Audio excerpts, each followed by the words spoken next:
Ooh, I'm down there. Can I go back up here, please? Lovely. Hello, everybody. How's it going? Welcome along. Hope you're doing well. Happy Wednesday. Happy Chillin' in the Building Day. That's what we gotta say. It's happy Chillin' in the Building Day. Welcome back. Hope you're doing well. We're chilling. We're building. How the devil are you all? 1 second. Let me just set this thing up here a second. 1 second. Oh my god. Right, there we go. Let me see who we got in the chat today. Let's have a little look-see. All the things. Like, all the things going on. Right. Oh my god. I've got windows everywhere. Sorry. I'll be with you in a second. I just got like close everything, open everything. Welcome along, everybody. We got Cameron. How you doing, Karen? Darren Pugh. Welcome along. Fenrir Rising. Welcome along. Blazer. Good morning. Good morning. Good evening. Whatever. Checkmate, dude. Welcome along. Red-eyed Sniper straight in there with an absolutely awesome $10 super chat. Thank you very much, Red-eyed Sniper. Welcome along, buddy. Good to see you. Yes. Finished work.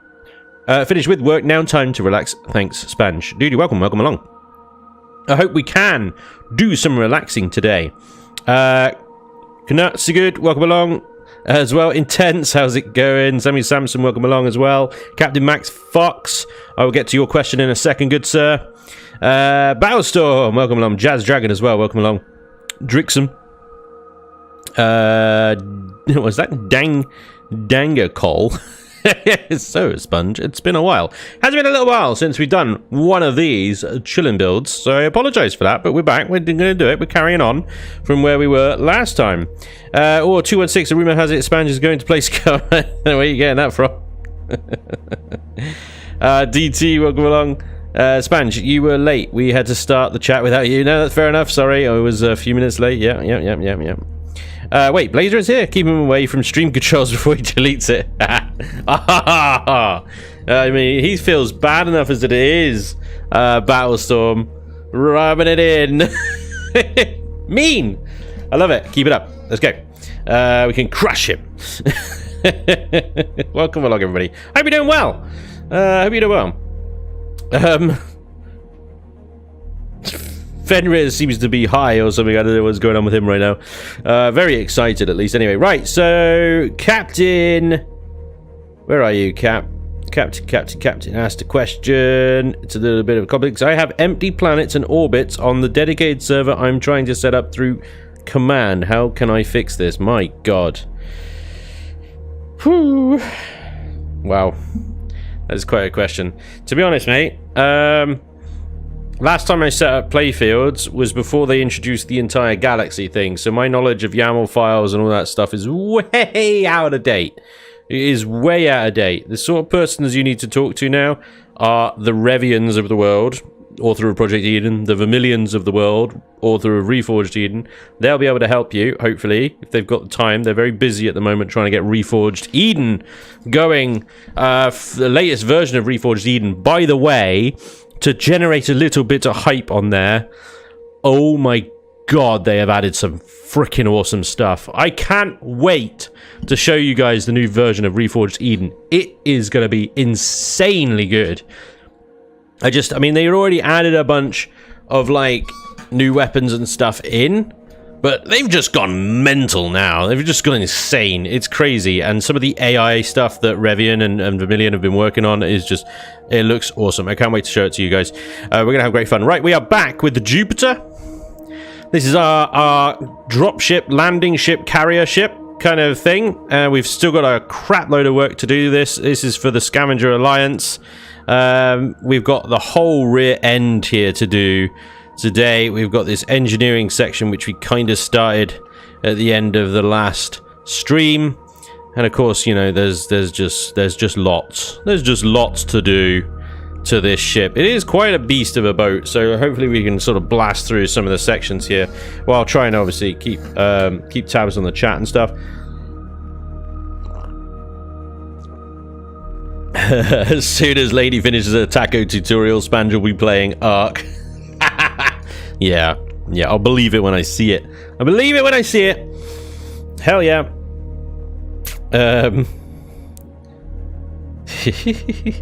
So yeah, Cat.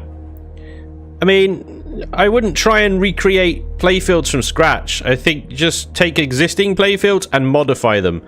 Creating playfields from scratch, you just that is a freaking project you are taking on there, good sir. Yeah, just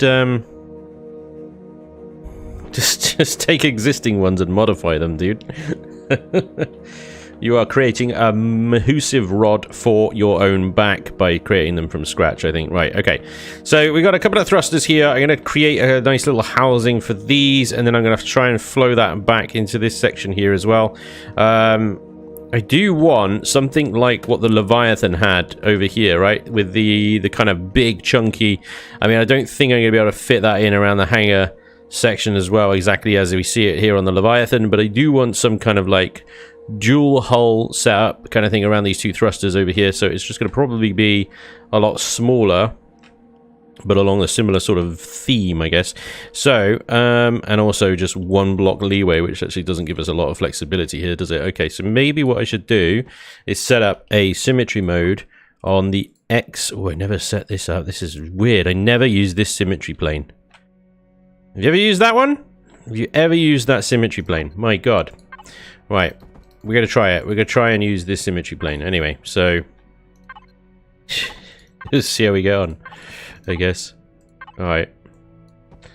So again, this was sort of trying to do a kind of Leviathan-esque kind of deal going on here, but with only a 4-block clearance, I'm not quite sure how we're going to get the curvature on this to set up right, but let's see what we can do. It might be that we just, I don't know, it's going to be a bit awkward, isn't it? Because that is not curvy at all. So I think what we're going to have to do is resort to regular old rounded blocks here, which is going to look a bit funkylicious. Is that going to be too high, do you think? Try it. We'll try it. The other option is we go with thin blocks, but then even thin blocks, I don't think we're going to get the curve that we want out of this. It's just going to look a bit odd still. That is some chunky monkey engine housing, that is, isn't it? This is some seriously chunk. Yep. Chunk. Can we drag that all the way back to like there? Do you think that will work? We have like that all the way back underneath as well. Damn. Good evening. Always save a backup of the playfield for first. Don't build planets from scratch. Yeah, you weren't intended. Okay, okay. I don't know why things have nothing on them, to be honest. Yeah. I mean, that just screams to me. That just screams like there's a problem with the YAML file itself, but I don't know. Who knows? I don't know. I don't know. I'm trying to think, like, how could I make that like less of a chunky monkey? But I don't know, I might not be able to actually, unless I do it thin blocks down to... Right, okay, hang on. Let's have the thick blocks there, and then the thin blocks on the outside here. So do like that, right?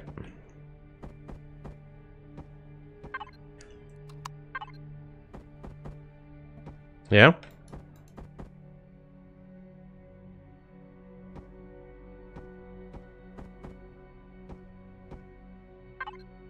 And then these guys.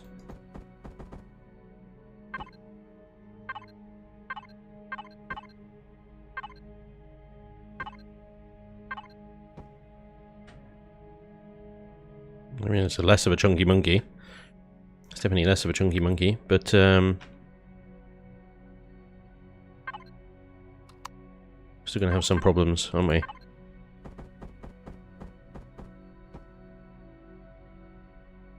Right, now we need to turn this symmetry off.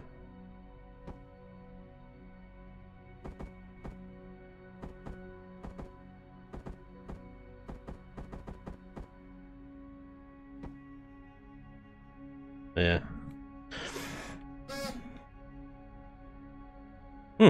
How weird.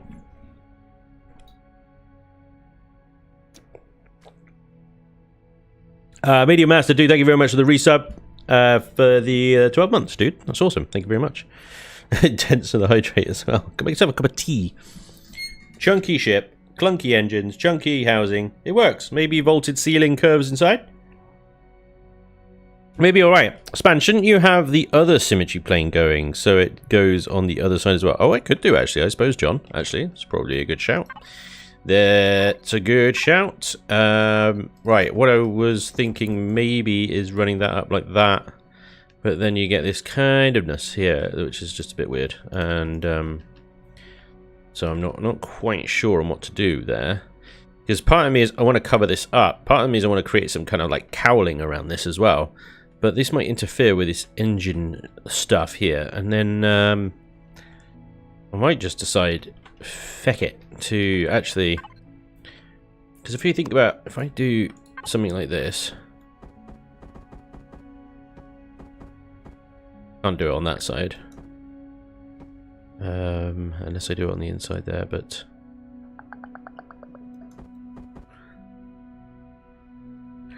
So I put it there and there, and I expand this whole section out by a whole block.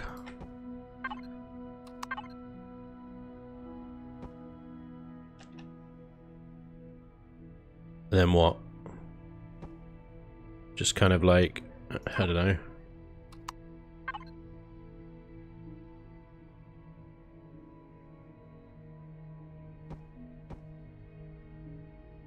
Do something with that. I don't know what, though. But having that rounded, I like that. I like that roundedness going on there. I mean, that's just something that we can attach the ramp to later. As well, we need a ramp down. But maybe what we can do here is we can put some kind of piping here. It's been a while since I've built, honestly. It's kind of like trying to reflex some muscles that you haven't sort of worked out for a while. So I apologize if it's going to be a little rough and ready. I think it's going to be maybe a little odd. Yeah, maybe a little slow going. Hey JD, welcome along. Just symmetry mode is two-faced, don't trust it. I like that. Welcome along, Raccoona.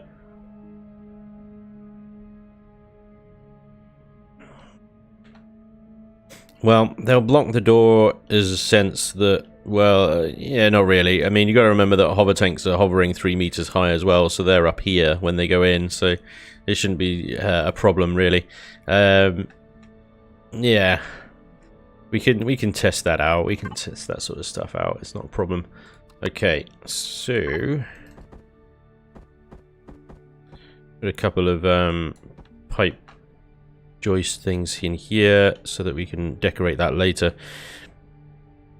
Okay. Let's see. Okay. It's got a bit of the housing on the right hand side there. It's kind of, yeah. What are you gonna do? What are you gonna do with that? I don't know. What you gonna do about it, huh? What you gonna do? This side of things is a little bit more difficult. This side of things I want to curve around in a nice sort of rounded kind of thing all the way around. Underneath and over the top of this. So I'm going to use this as a basis. Let's do that symmetry again. Okay. I can't do the second symmetry on this one, but what have we got here? We got 2 blocks up. Right, yeah, I see it. I think I see it now. So we'll have to go 2 blocks up and then 45 over. We are going to end up on the same level. But we're going to have to cut you and you off. Oh, hello. Let me... Hope everybody's doing well today. We're going to bring this all the way out to about there, I think. You can have some really, really deep set thrusters there. They're going to be very well protected from the rear, at least, anyway. And then we can run this up to there. We can run this up to there. This down to there. Okay. Obviously, we've got the same going on down here as well, you see. Now, these rows here are necessary, but we'll fill them in once we're finished with symmetry mode later. For now, let's just try and finish these lines off.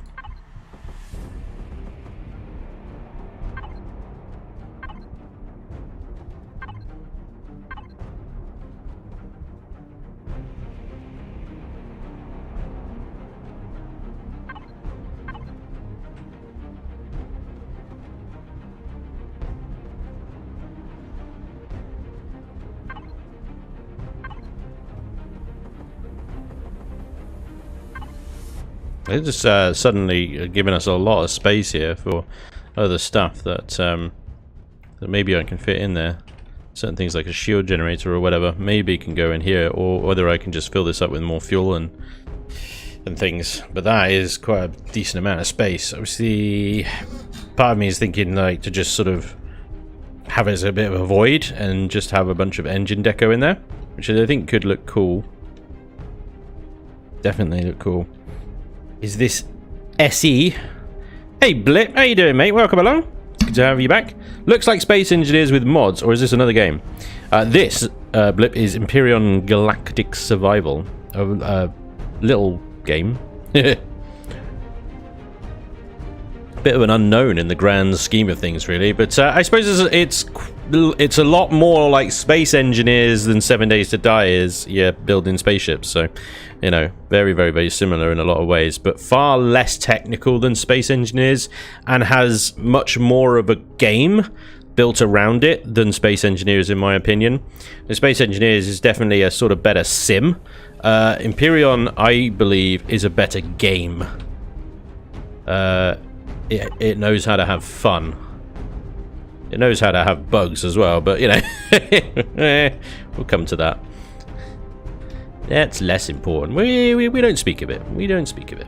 As Laney would say. We don't mention it. Definitely. Anyway, good to see you, buddy. Welcome along. Okay. So, yeah, I've got kind of, like, mixed feelings right now about what to do with this, because what I've created here is quite a sizable little engine sort of compartment for 2 thrusters.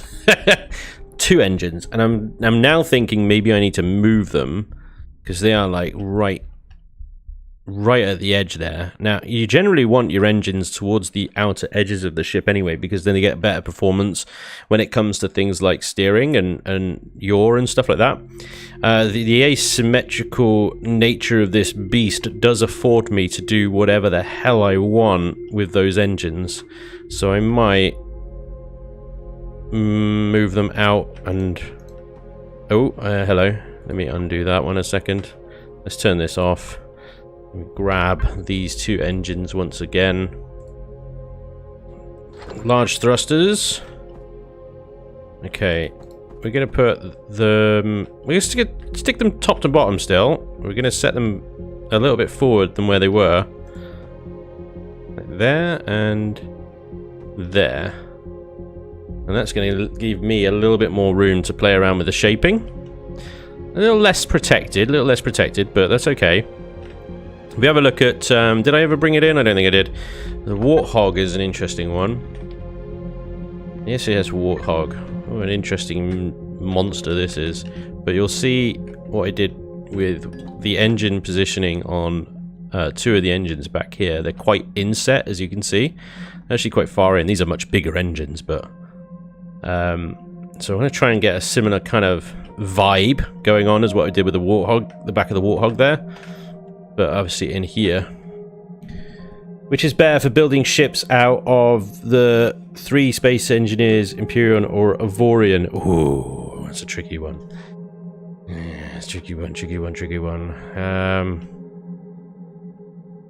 You see, I really like some of the building features within Empyrion. Some of the creative features you get are really, really good, but you can't do nearly as much with Empyrion as you can, say, with Space Engineers. You can do a lot more technical stuff in Space Engineers than what you can do in Empyrion. But you can decorate a lot nicer in Empyrion than Space Engineers. It really depends what you're after. It really, really, really depends what you're after. Like, Empyrion is definitely a better Lego set, I think. You have, I believe, more block shapes. You have more texture options and color options. So, Empyrion is like regular Lego, and Space Engineers is like Lego Technics, I guess. So would that be a fair comparison, chat? Would you agree with me on that one? It does have a bunch of deco mods now, does it? Well, this is new. This is new to me.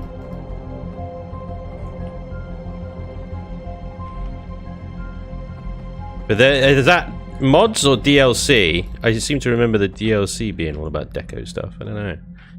It's if it's mods, that's great. For the mods, I suppose.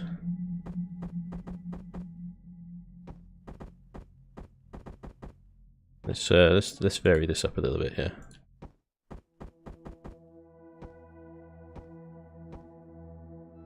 Right, there we go. It's something like kind of nice curviness going on here now. Mods. Oh, okay, fair enough. The deco stuff is paid DLC, and there's deco mods. Anybody remember Erector seats? Erector sets. Blazer, you alright there, buddy? 7 days has over 1,300 blocks. Very, very good. Yeah, 7 days definitely winning the old block shape competition there by a long, long way, I would say. Yes, definitely doing a wonderful job. So though I am quite overwhelmed still, even now with the number of block shapes that 7 days has, I'm still like, what? Absolute mind blown kind of levels of what. It's crazy. So yeah, kudos. 3x1 by 3x1, 4x1 slopes. You know, yeah, true. Lego got more slopes, corners, windows, figures, and wheels. Okay, I said it was like. Okay, it was like. Give us all those block shapes in Empyrion. Hell yeah. Imagine what this community could do with those block shapes. You've seen the workshop of Empyrion. It is incredible. Some real talent out there. Imagine. Just imagine what they could do if they were given the block shapes that 7 days had, and more, and more. You would, yeah, that would be special. I'd like to see that. Elion, please add, right? Elion! Right, let's add some fluff around these engines. Let's make them look a little special. Let's make them feel warm and fuzzy inside. I want to add some deco blocks here, of course, to complete the kind of look here. Let's see, I can add a sort of hydrogen canister in between those two, but I'm not sure if that's quite what I want to go for. These special deco blocks are not... There's not a great deal of them. I mean, they're great to have, don't get me wrong, but there is not a huge number of them. Right, so I've got here a little bit of space, as you can see in here. I think, you know, not sure what we're going to do with it, but I suppose I could open it up and actually set up paths and stuff inside and turn it into a little kind of engineering section with hazard warning lights everywhere. And if I seal everything off, make it airtight, then it could just be another engineering section that we can access with ladders and railings and stuff everywhere. Could be quite high detail. have a lot of fun with that. But out here, we've got this kind of space that we need to do stuff with. So let's see what we can do with it, shall we? I need to then tie that shaping in to the rest of this hull here, which is still incomplete on the top here, and on the bottom, of course. We've got 2 thrusters in this space, and I don't want necessarily want it to look like they're just sort of on their own kind of Todskis. Got a lot of empty space here. What do we do? What do we do? Okay, one of the things that we can do that can take up a fair bit of room. I don't think I've got them anywhere on this thing. Yes, I do. No. No, that's something else. I'm trying to find examples of where I've done this on previous builds, but I don't think any of them are in this one. In these ones. It's basically tanks. What look like tanks. Fuel tanks or whatever.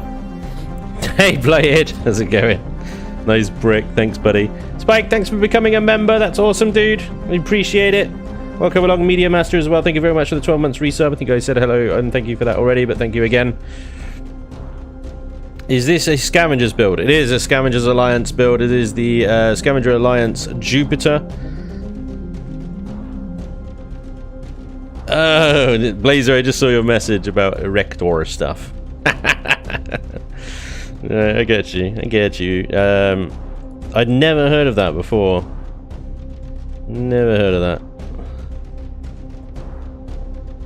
She's about Spanj. Thank you, Panzer. What's up, dude? This ship is more of a freelancer. Yeah. Alright. It's you. What I was thinking. Right. Hang on a second then. Let's see. What am I thinking?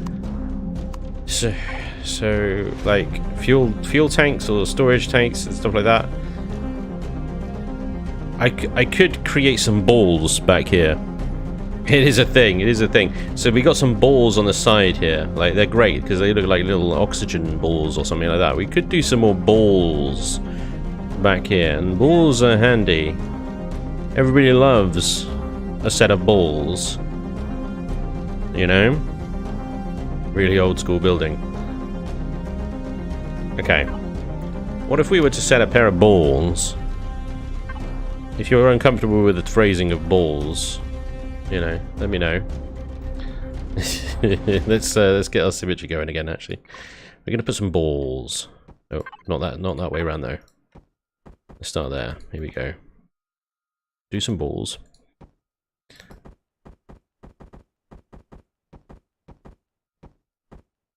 Okay. There's a couple of balls. And then we put some sort of trussing around these balls. That's right. Can they be glowy balls? I don't think we'll make them glowy balls, because the other balls that we've got are not glowy balls. If we make these glowy balls, surely we have to make the other balls glowy balls. So let's just stick with non-glowy balls.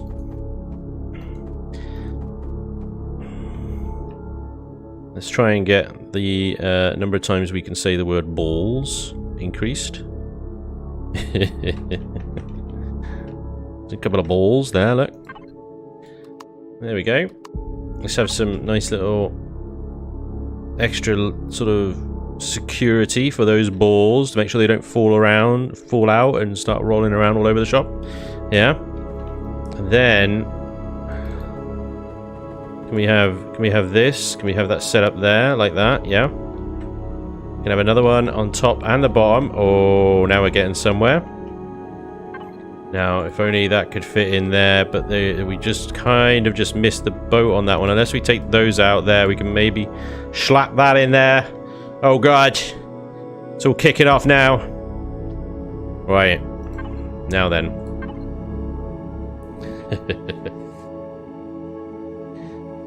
How do you make glowy colors? Let me show you. I will show you the glowy color texture. Right. Where can we put it? We'll put it on this little bit here. It's this one here, right? This is the glowy texture color. It just looks like tiles. It doesn't actually say that they are glowy or anything like that. Now I have no power on this boat. I don't think I have any generators or anything. Oh, maybe I can slap some tower. There we go. So there we go. There's the glowy texture. You can glow the living bejesus out of things. Yeah. Yeah. That's how you do it. That's how you do it. Now, if you get thin blocks, like let's show it here. You got thin blocks like these with thin edges, right? These glowies are great around these thin edges because you can set up a little kind of glowy edge to things. You know, just be careful about where you spray because you know, if you get the edges, then it goes on. Yeah, but you get thin edges like that, you can glow them like that. It could look really, really cool on some things. So tuck the balls in a bit. I think they're tucked sufficiently, Raccoona. Thank you very much. I like them to have a little bit of presence, a little bit of freedom, so everybody can see and admire. You know, you don't want to just send them away completely. I mean, you know, a little bit of freedom in the balls there, don't you? I don't know. Maybe that's just me. Maybe that's just me. A little bit of piping around our balls. Very important. Very, very important. Okay, so, you know, we just basically filled that space with a bunch of crap, haven't we? It's a bunch of crap. So we might get rid of that middle one, because I think that might be a little bit too much. And what I might do is actually take that slope out there, and then just sort of continue the piping across. Maybe a bit like that. And so that's all sort of connected up there. Then we've got these kind of like vents here, shielding from the thrusters or something. And so on and so forth. It's very easy to just do too much sometimes, you know? And this is definitely kind of starting to look a little heavy, I think, in places. That's fine. We can dial it back if we need to. Right. I'm starting to get to the point with that now where it's like, right, we need to kind of try and complete the rest of the hull now so we know how to blend this thing in. But, you know, I quite like that the overall curvature there around. You got nice rounded kind of sloping going on, and then you got this kind of more brick-like setup everywhere else. And then, of course, you got that randomness going on there as well. It's getting a bit personal. It's the balls in instead of the Jupiter. Maybe some mesh in those fork prongs if they are supposed to cover the thrusters. Mesh.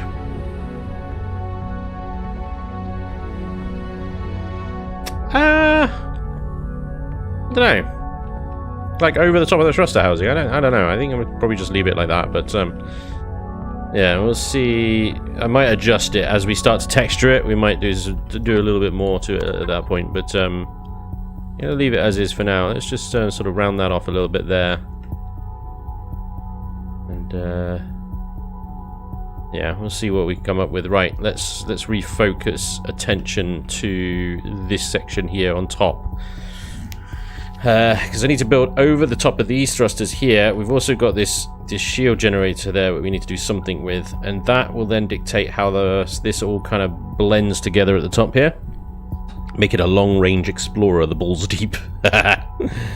Yes. Hey Akiva, welcome along, buddy. If you know the lore behind Jupiter, giant balls are kind of on theme. There you go, see? And it has lots of them as well. What I understand is like 30 odd giant balls around Jupiter. So we're definitely getting our ball count up. There we go. Excellent stuff. Okay, so let's see. We got these thrusters here. We need to build up over these. Hey, Matt C, dude, thank you very much for the 12 months resub. Good evening, sir. Nice to see you back building. It is nice to be back building. I'm sorry, it has been a few weeks, I think, since we were last on this ship. So, yeah, it's definitely nice to be back on it, I think. Welcome back, everybody. It's good to have you guys here along with me, as usual. It's always nice and... it's always nice to build with you guys. Sorry, blocks are misbehaving there. Let's bring that over there. I have a thing that I want to do here, but the problem is is the alignment of the blocks, right? See, I would quite like to place these thin blocks over the top of these. Like that, maybe. I think these go too high. So I don't think it's going to work. But the problem is, you can see the alignment of that block doesn't line up, and that's just going to annoy the hell out of me, so I'm not going to do that. What we are going to perhaps do is continue this sloping up, maybe. I think we have to.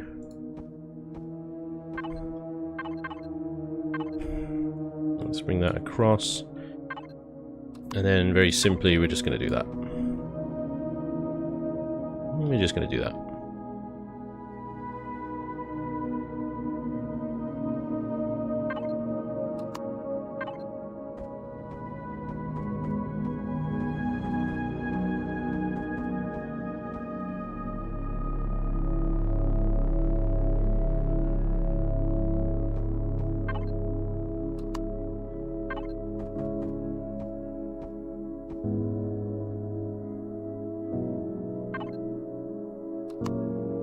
It's tricky when you got these many thrusters all kind of like in the same areas.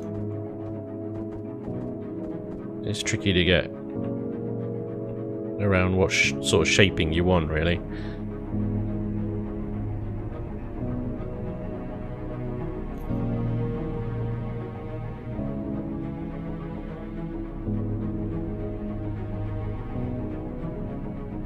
"79 moons, nice.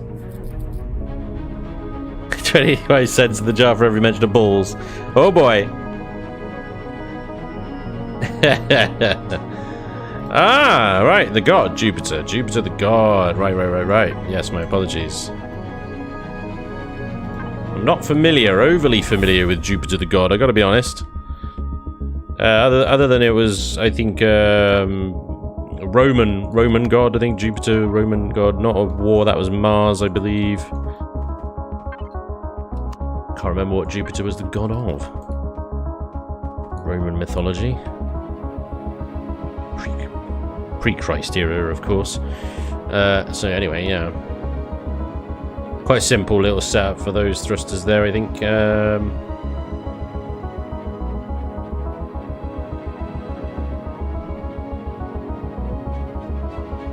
One issue with those is that you've got this slope up platform, slope up again. I don't know what it is, but that sort of thing annoys me.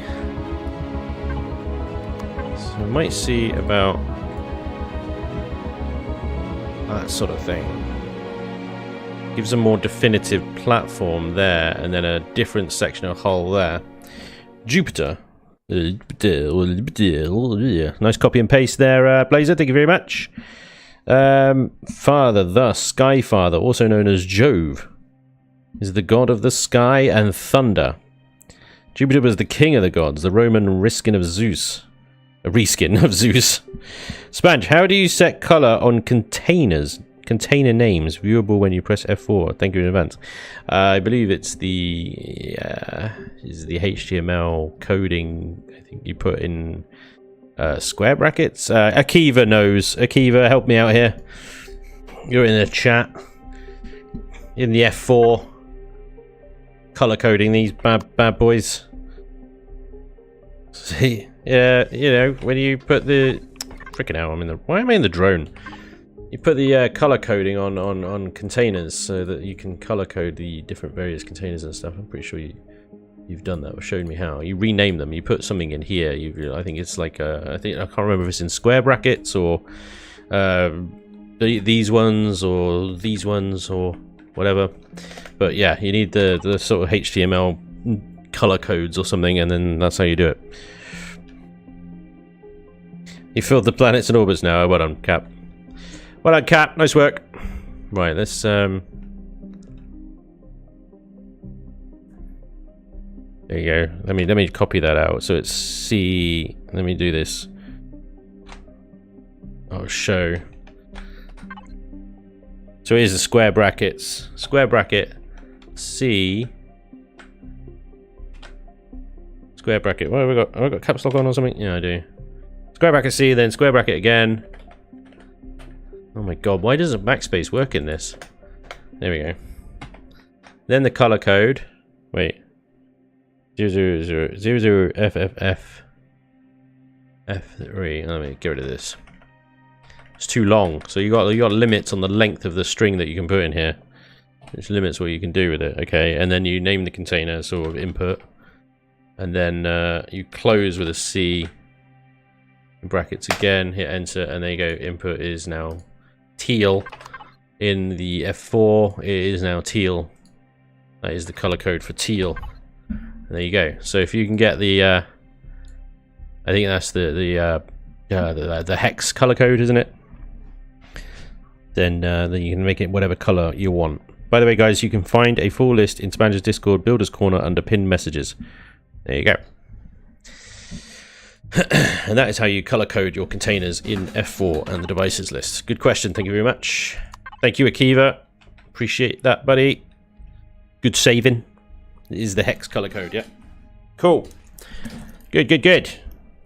I am all tangled. What is going on over here? Cables everywhere. Have we got any tea left? No, I'm out of tea. Boo. Right. I want to do something on top of this shield generator to make it kind of like, you know, a little thing. So there is a pattern of slopes that you can do to make kind of what look like little balls. I've done them before on the Valkyrie, and I think that actually I saw it originally on Vermilion's Titan, and it is these combinations of blocks here, and you can get a very nice little kind of rounded effect on the and it looks a little bit like a ball. Except I'm doing it wrong. I've done it wrong. There's something. There's crap. How did he do it? I think this isn't right. It's not sloped enough. I think I've done it wrong. Hang on. I think it's the it's these ones. Wait, there. These ones. Here we go. This is it. Yes, because you need.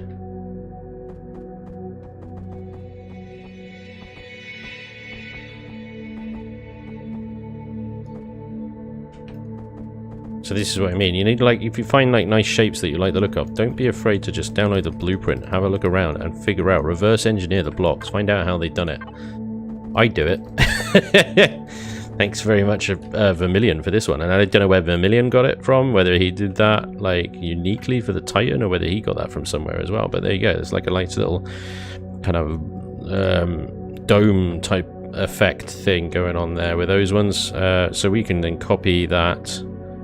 And then grab the extra blocks there. We can copy it, paste it, and then move it. And then we can have a couple of these. Give me a second. That back a block, otherwise it's just going to erase that. Right, we can have a couple of these on top of there. So, you know.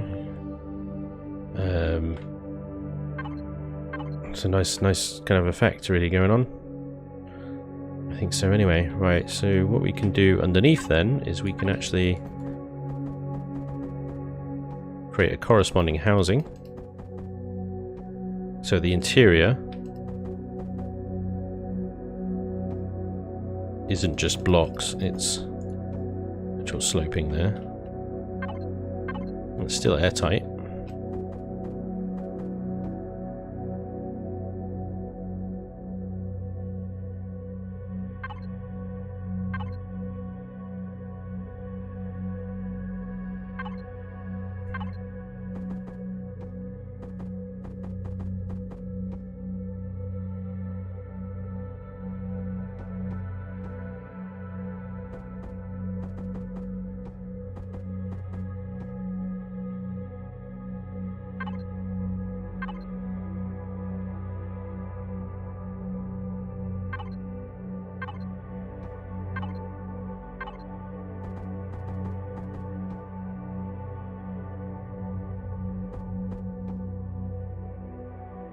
And then we can, inside we can build off of that roundedness and bring it down and make it look cool.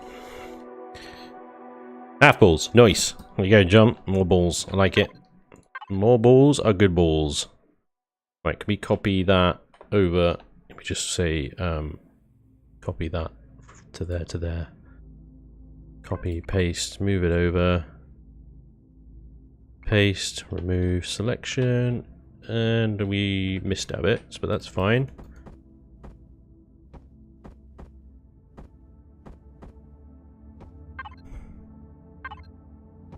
There we go. Bingo. Don't know what that second area would be for, but I'm sure we can come up with something for it. So we got some boobs on top of the ship now. Excellent. Hey, Taylor. And the obligatory, I just joined the stream and hear balls. Welcome along, Taylor. Good to have you. Hey, Jaconis. How you doing, buddy? Yeah, Rakudo, I mean half balls. Derp. Now I just have to make 50 what? No. Just have to make 15 to 6 times bigger. What? Okie dokie. Getting close to beer 30.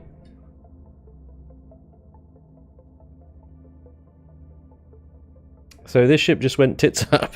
I like it. Good one. Very nice. Very nice, very nice.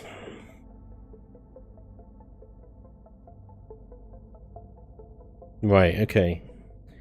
Beer 15 for me, but I'm celebrating my birthday, which is tomorrow, but I'm busy tomorrow. Yeah. Well, what'd you go and do that for? Okay, I'm trying to figure out what slopages I can do from here. We need to close this end off. Let's close this end off in a nice sort of reasonable way, I guess. I could do some windows at the back, balcony style or something. Not sure that would look good. Honestly, I'm just maybe a flat butt would look okay, and then yeah.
Pretty vulnerable.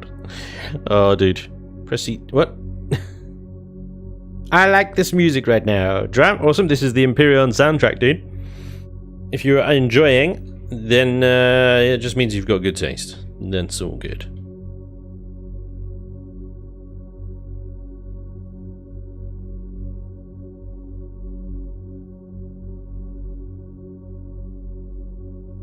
I blend this all together. How do I blend this all together? It's so many like different shapes and so much different stuff going on. It's crazy.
Yeah, you might be right, Gammon.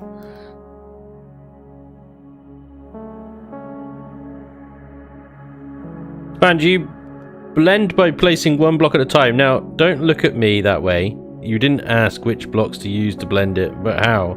So it's not my fault that my answer isn't sufficient to your liking. Thanks, Draconis. Your answer is insufficient! Get him, chat! Sick him! Get him!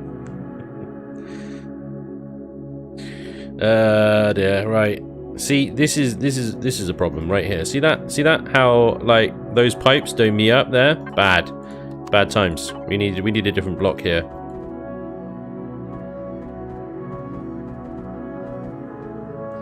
There we go. Solved it. Solved it. No thanks to Draconis. Manager material right there. Yeah. I know.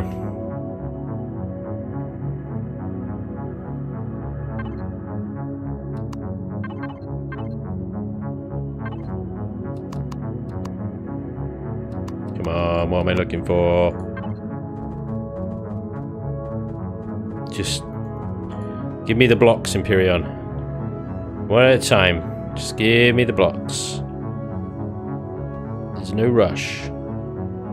There is a rush. There's a little bit of rush. There's, it's fine. Don't worry about it.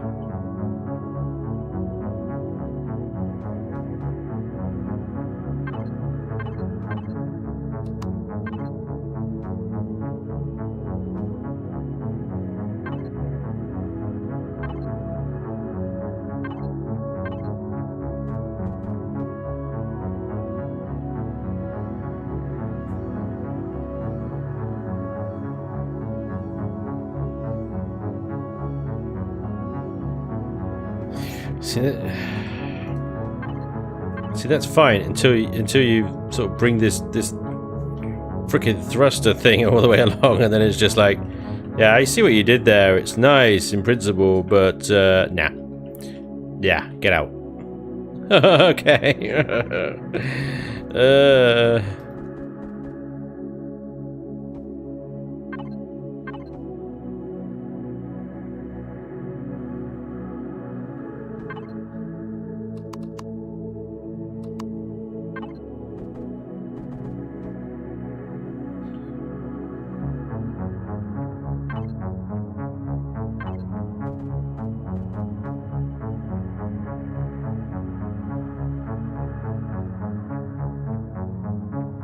Right now, I am just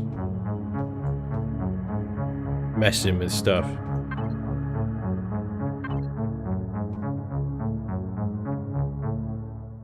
See, that didn't sit right with me either. My God.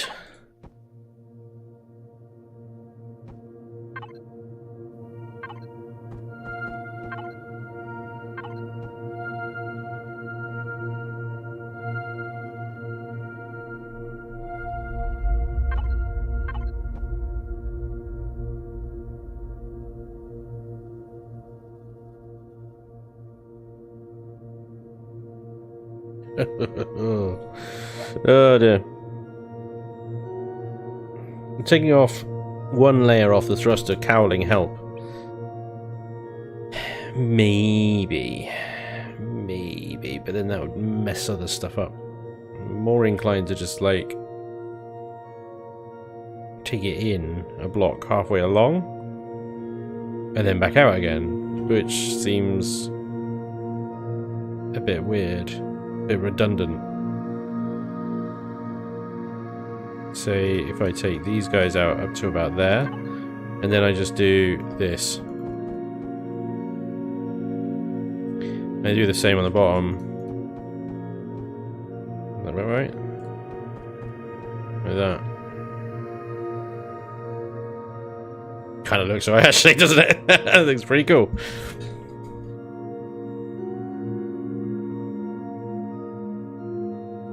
Nailed it! Oh, it's funny how that sort of stuff works out, isn't it?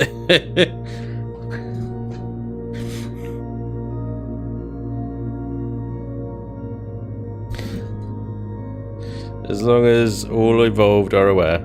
Oh, what? Yeah, try his patience, yes. Yes! Yeah. Draconis takes much joy into trying my patience. Much joy. I want to put something at the back here, maybe a couple of nice windows or something, but they're flat, and it makes it difficult because they're flat, which makes it difficult because they're flat.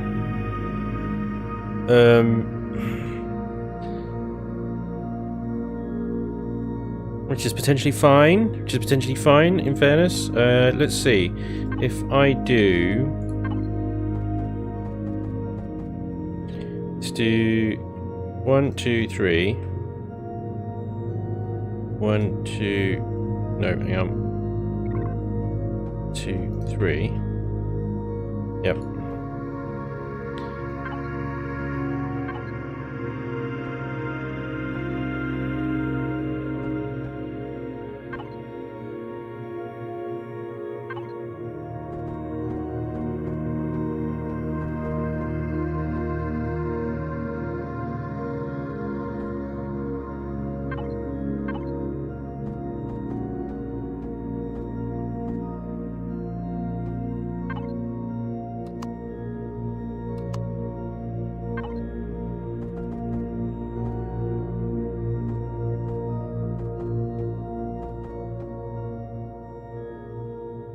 See, now the problem with that is, now it looks like a face.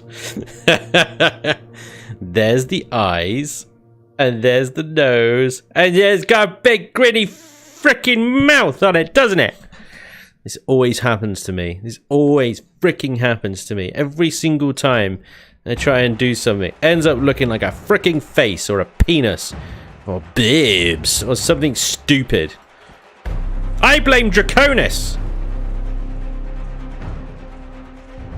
This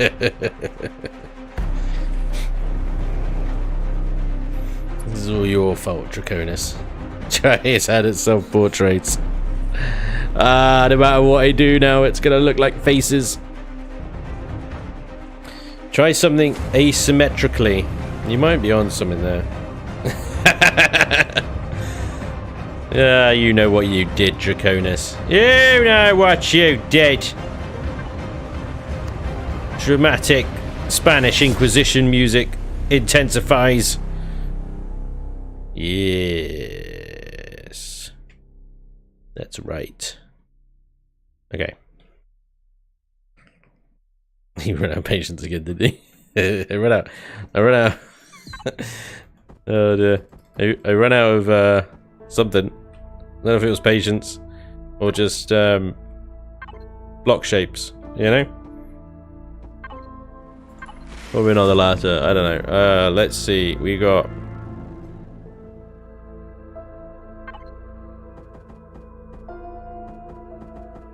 Let's see what we could do here.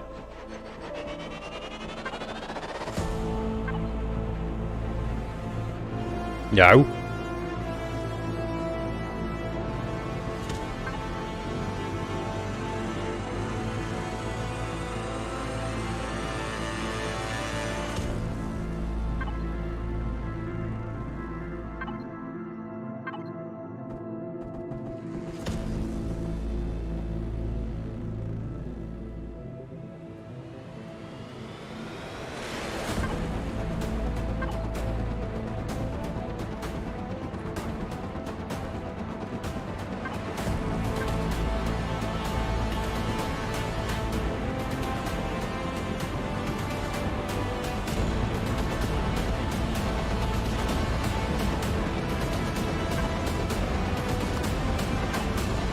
Oh,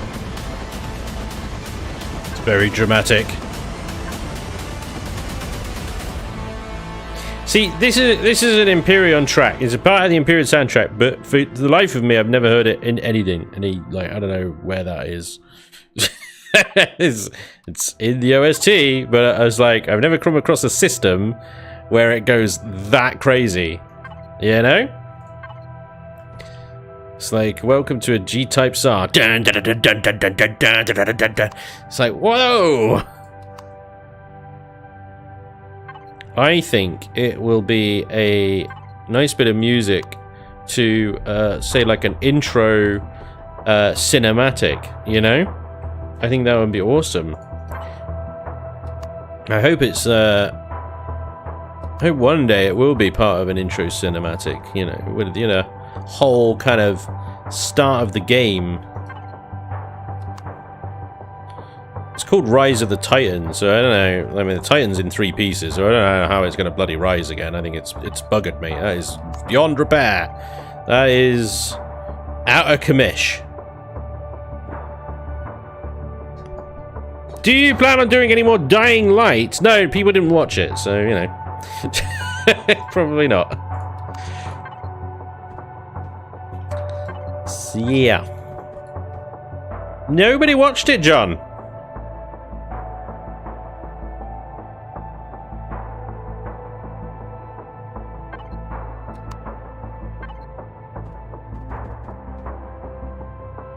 It's Fubar. It's the song I get out of bed to. Rise of the Titan. Battles on Titan. On point. 10 points to you, sir. Hydrate. I'd love to. Except, well, there's a little bit. Oh, cold. Cold tea. Give us a crouch. I mean, God mode. That's a crouch. I'm crouching. Hang on, I gotta put myself on the deck. No. Jetpack, jetpack, jetpack. Can I crouch and jetpack? Yes! Here we go. I'm kind of sliding backwards, but I'm giving you a crouch. Yes! Teabag my creation. That's how we roll.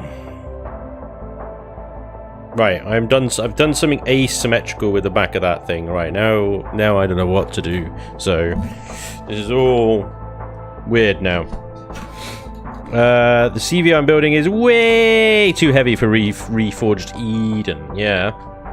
These things happen. I'll probably have to do a replace blocks on this to get it to work in Reforged Eden. Take all of this hardened steel and just change it out for regular steel. It'll just be a paper machete frickin' ship. That's Reforged Eden for you. It's a bit of a bitch. It's a bit of a bitch. Right.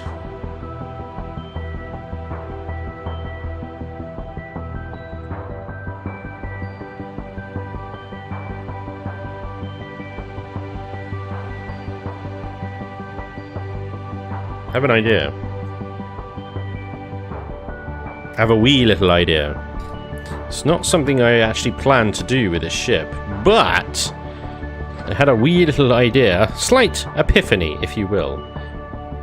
A minor idea of some sorts. Something came to me, and I thought, hold on a second. That might just work.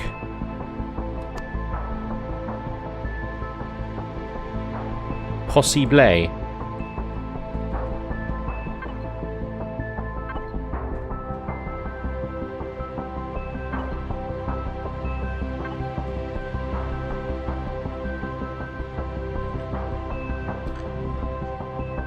Eh?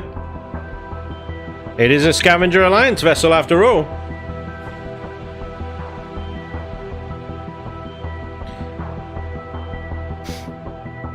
Eh?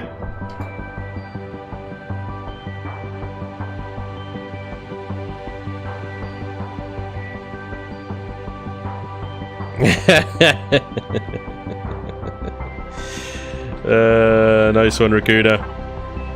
Very nice. I approve. I thoroughly and wholeheartedly approve that course of action.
Oops.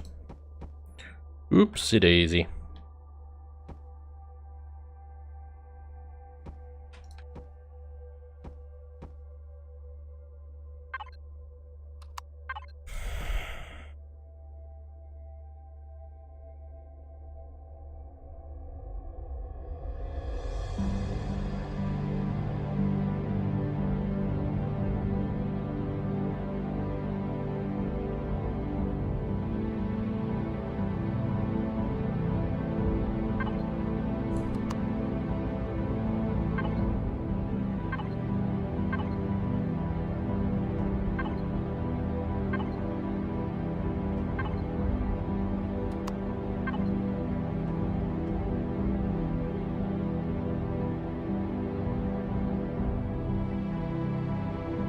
Question is, what the hell do I put in here?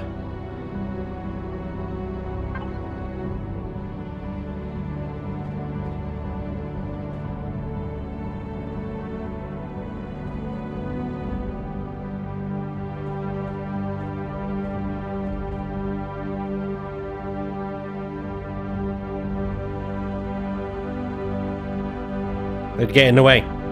Anything other than firing directly forwards, they'd get in the way.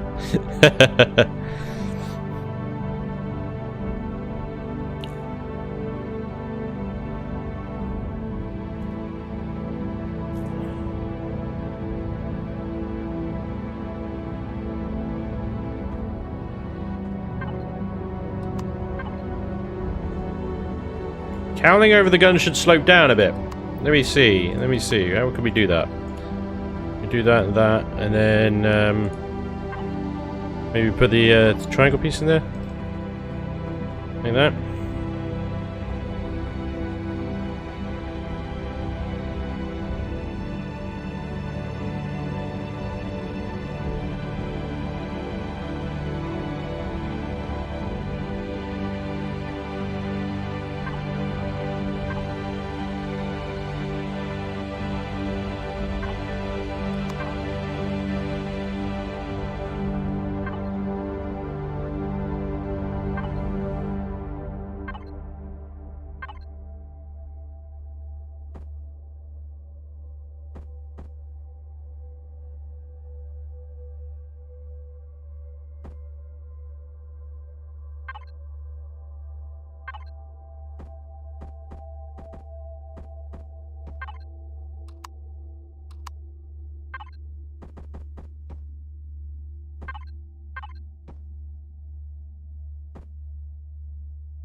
Meh. Well, he is building and he has to take time to read chat. Give him a bit. Ooh, what did I miss? What did I miss? What? For some reason I see a door going there, not deco. We could add a door there. What I was going to do is put another little pilot seat here at this window to control the little laser he had thing.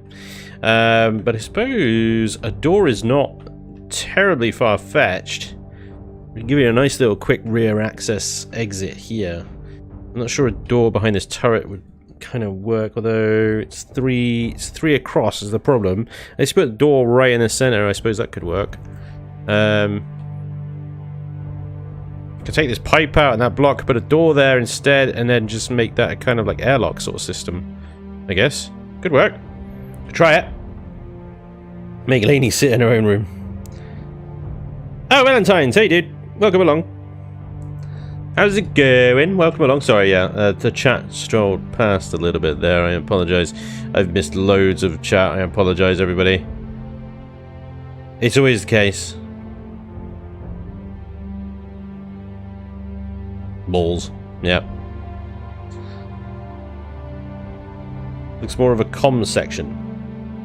Danny says, Spanj, I watched you play Lost Ark a week ago, thought, looks good, I'll give it a go. Fast forward 7 days, and I haven't left my house, and now I have a level 50 assassin and can't stop. Help! Yes, yes, yes. What you should do is take up a YouTube channel, because then you just don't have time to play. Yeah, there you go. See, easy. Problem solved. Simple as that, right? Easy. Okay, let's have some doors in here. Let's do this. Let's maybe get a middle section door. Is that? Yeah. Oh, is that gonna work? Let's we got a middle one that's like that. I don't think we do. That's the middle one. That's a jaggedy one. That's a middle one. Damn it! I want a middle one like these ones that look like airlocks, because they look like proper airlocks. They look awesome. And if the only middle one I can do, that one. Kind of sucks balls, but there we go. We'll do it. And the inside one can be an airlocky one like that. Right, there we go. We get an inside airlock, outside airlock, and then we can do a little bit of slopinginess or something. There we go. Like that. And then we need some railings, obviously. Safety first and all that. And we'll put some railings. This isn't going to work, actually, is it? Because I can only put railings on one side. Never mind. No railings. No railings. Actually, I can put maybe... I can put one railing. I think I'll put some railings like that. One railing. That's all you're allowed. If I do a little corner piece like that, at least then, you know, it's something, I guess. I don't know. Welcome. Even scavengers have better safety than ASC. Of course! We've got more parts available.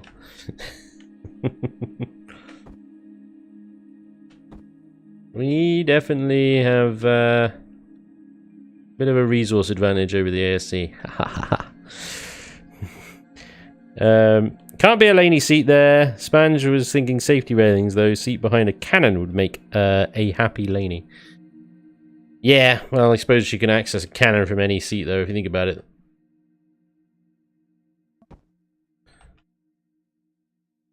Right. Okay.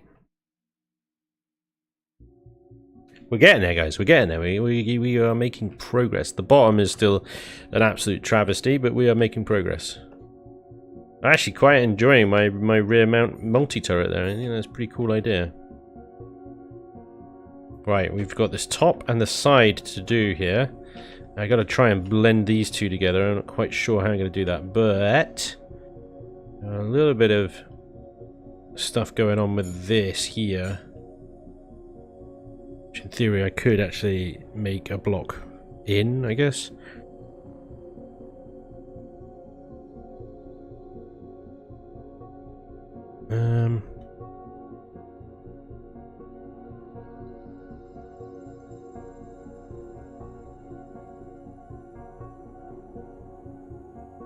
Right, I think maybe the side should be done first, and then I could do the top bit above that and see how if I can blend that any better.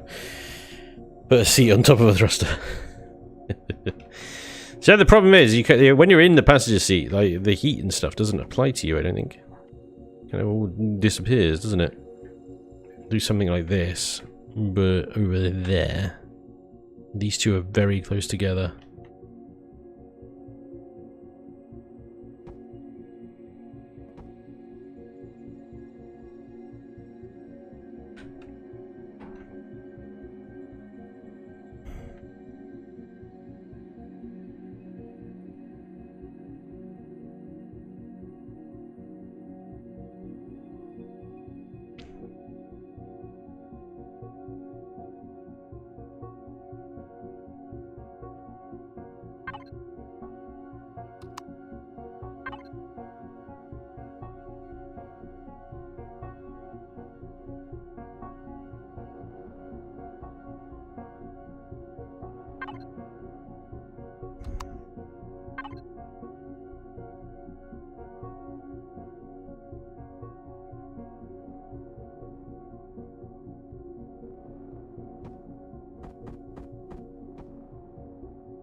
What do you think? I don't know.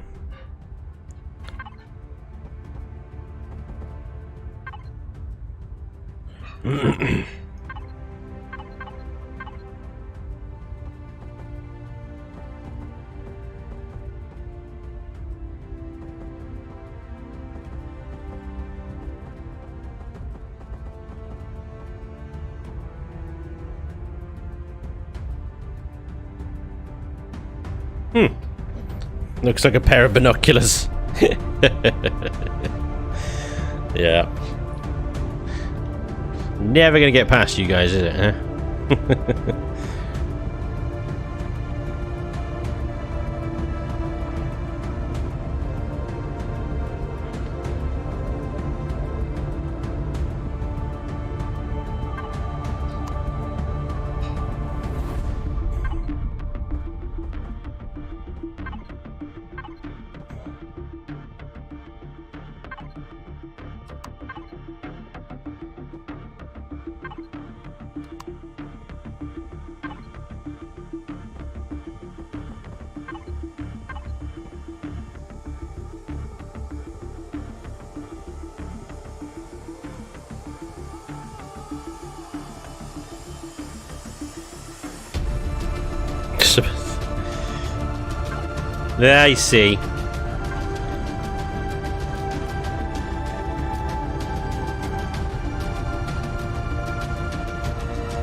I see. I see. More pipes around, and leading up to the thrusters to fill that big open hull space.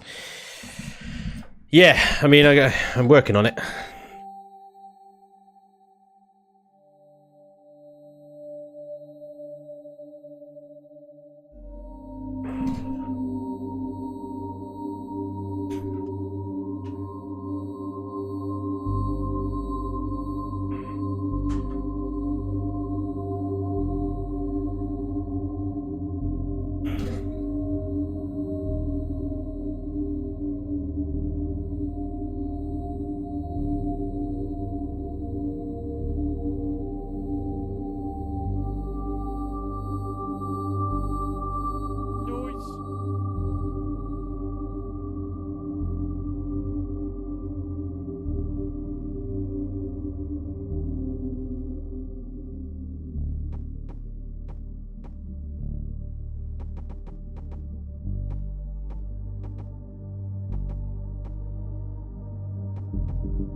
Sometimes you just gotta rip it out.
Spanj, seriously, are you happy with an asymmetrical rear end? I mean, come on, who likes one cheek bigger than the other? It's got to be a peach by design, right? Yeah, maybe right. I mean, maybe onto something. Maybe onto something. Maybe I need to go back to asymmetry for the peachy bit. Sorry, not asymmetry. Maybe back to symmetry for the peachy bit. But I don't believe I do.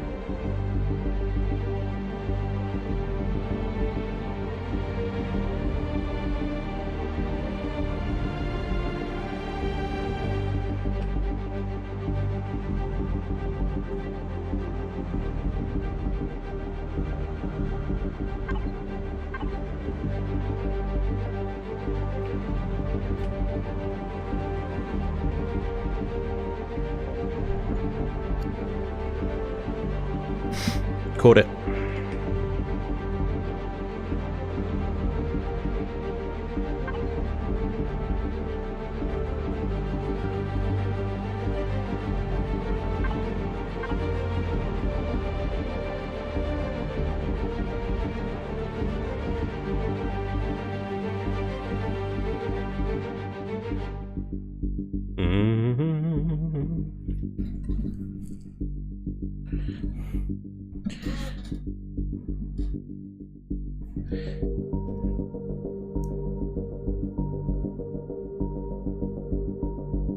Oh, we'll do something with that in a minute. We'll do something with those pillar bases, don't worry.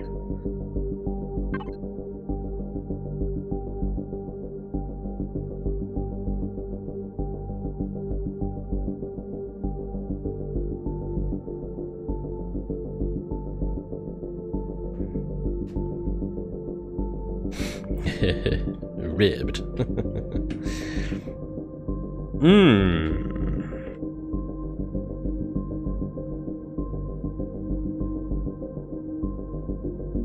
Right now, I am kind of a little...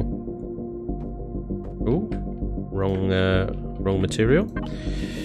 Let's get some...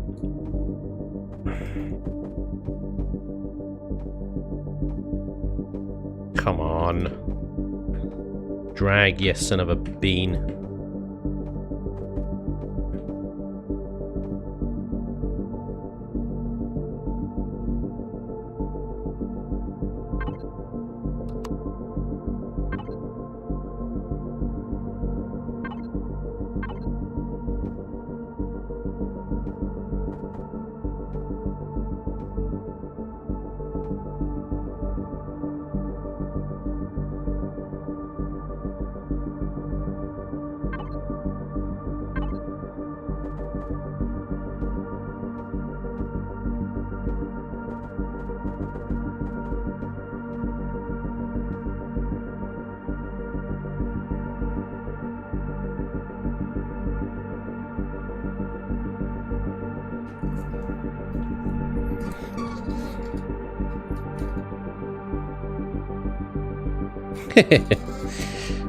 You do know it's kind of nice to see the great builder Spanj struggle make me not feel so inadequate. Oh man, it's a struggle. It's not the first time either. This is a very sort of awkward engine setup. I mean, usually if I'm doing something like that kind of nacelle, then here I buried the thrusters inside. It's an option. And you just sort of cover them up with grating and things like that. Makes it kind of a bit easier than an exposed thruster setup like what I got going on there. The other option is I embrace the fully enclosed thruster and then I just put some rounded blocks around it and leave it at that. But damn, you know, these thruster nozzles are quite, you know, good looking assets. It's a shame to cover them up sometimes. Yet it is side thrust, and it's been a tricky little swine.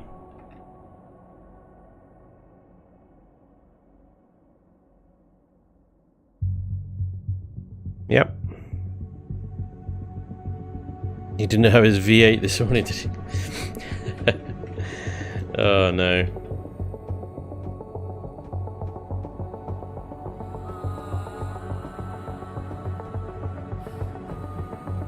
Okay, so let's try something else.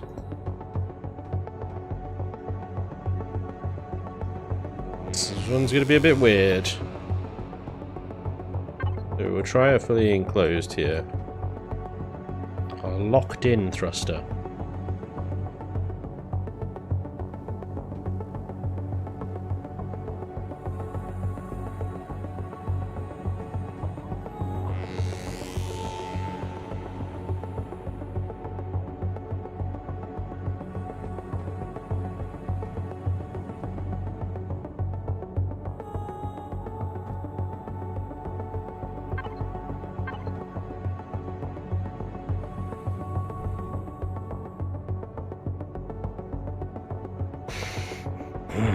Right. What on earth are you doing now? I guess this is as good as mine, folks. Oh, come on, there's got to be a half-block version of that, is there? But there isn't. Ah. Okay, well, that's fine. We can worry about that later. Let's maybe we'll make those little railings full-sized.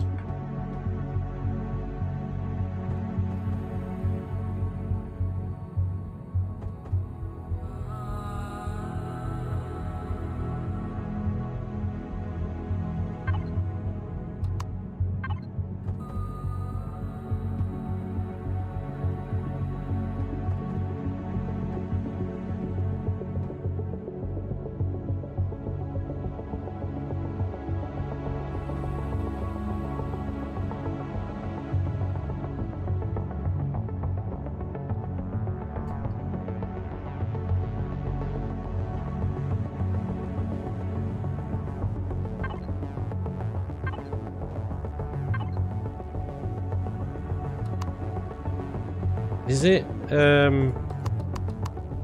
can't remember.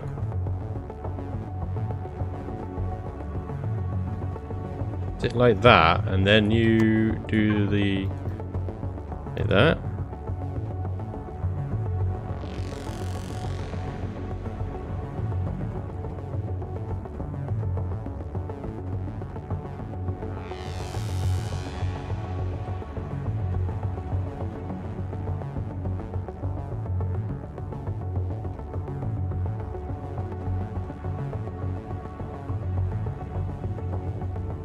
Can't remember.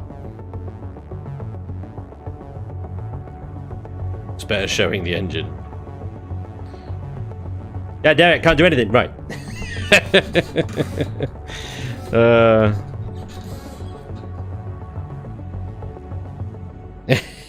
Cheers, Robert. With the idea, but the side is a bit too smooth.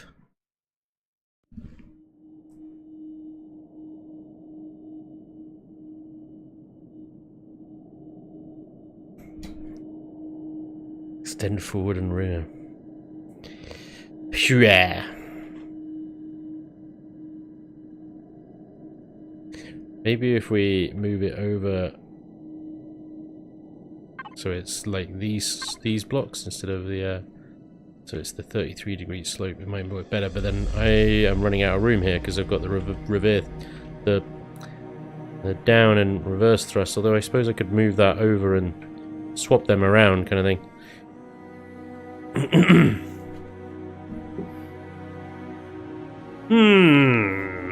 A tricky little beast, isn't it, this one?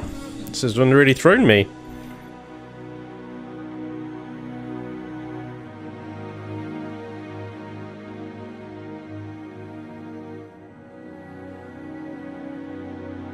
Could do what I've done on this side and put them at the top.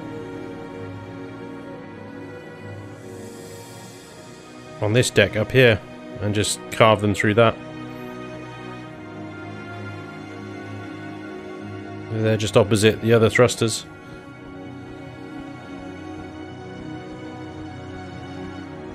I think that would work in a sleek ship, that kind of like thruster where you mount them like that. If it was a sleek boat, but we got to remember we're utilitarian here, so we could put them up here opposite these thrusters.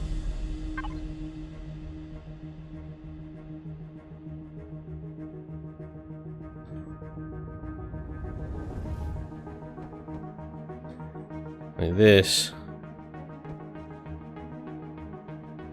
I suppose they don't need to be exactly opposite, but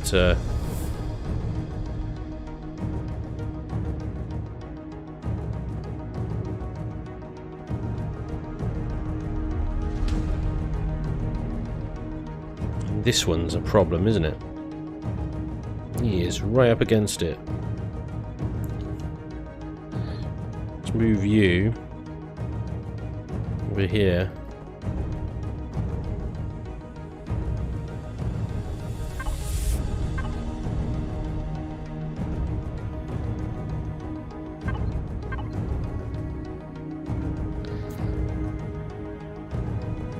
Isn't that not asymmetrical? Don't you start with me! Don't you start with me!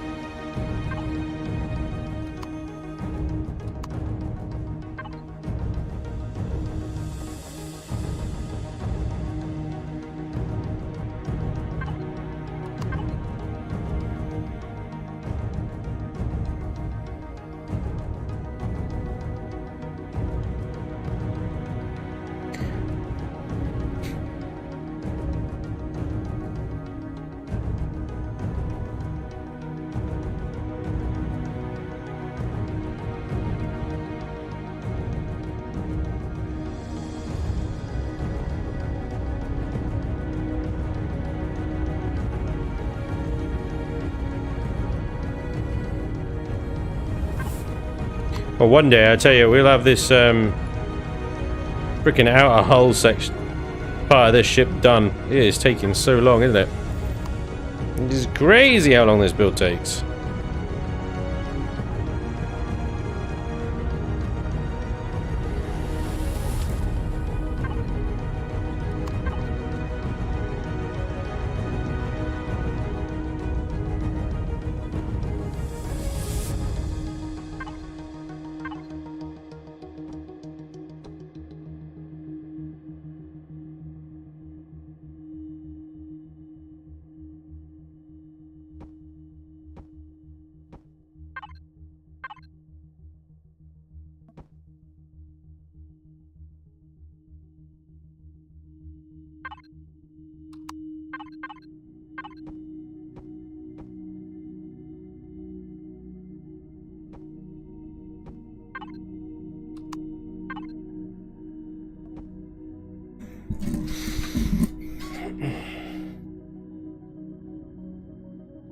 See you guys, thanks for the follow. Welcome along.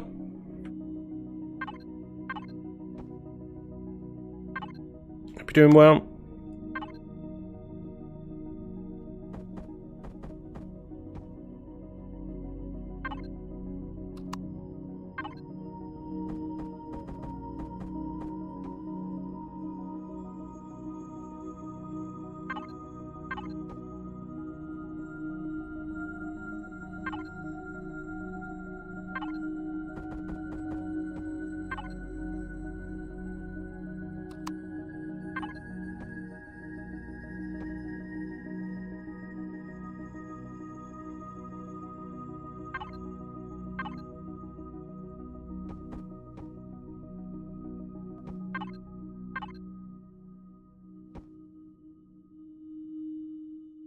Ha! Frick it. Yeah. I did it. I did it. I done did it. I did it. I said I did it. Completely and utterly changed the entire layout of the thrusters, but I did it.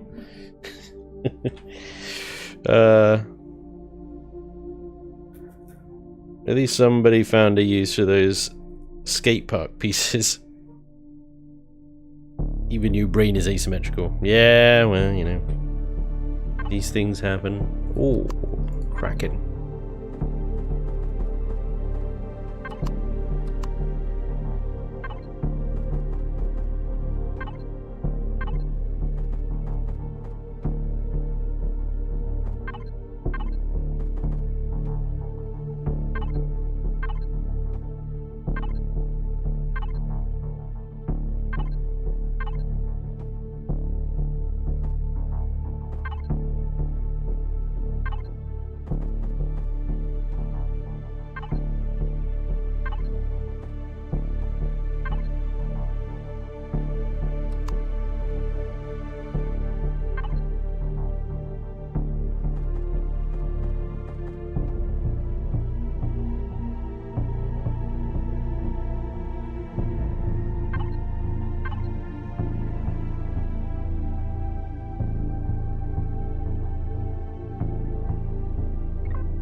Capturing ships can only be done with player ships. Yep. Yes, it can.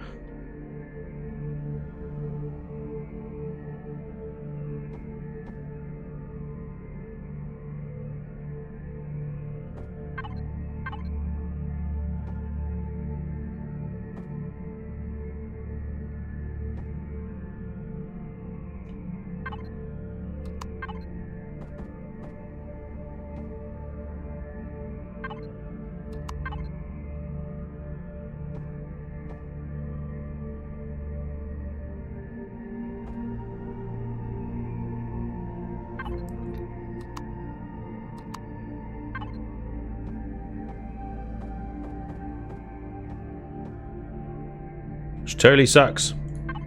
Does totally suck.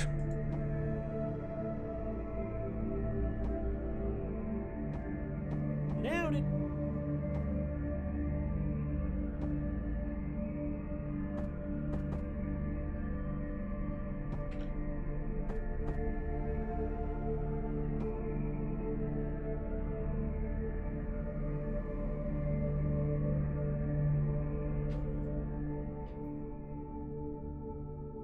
Can't wait for the new E server. Hell yeah, dude. One of my more fun runs in Space Engineers was starting in an empty system with cargo ships on and building a Franken base with their hulls. Still can't stand the whole despawn crap. Can't even get enough resources to cover the ammo spent. Yeah, I know, it's just... it sucks. It was a bad solution.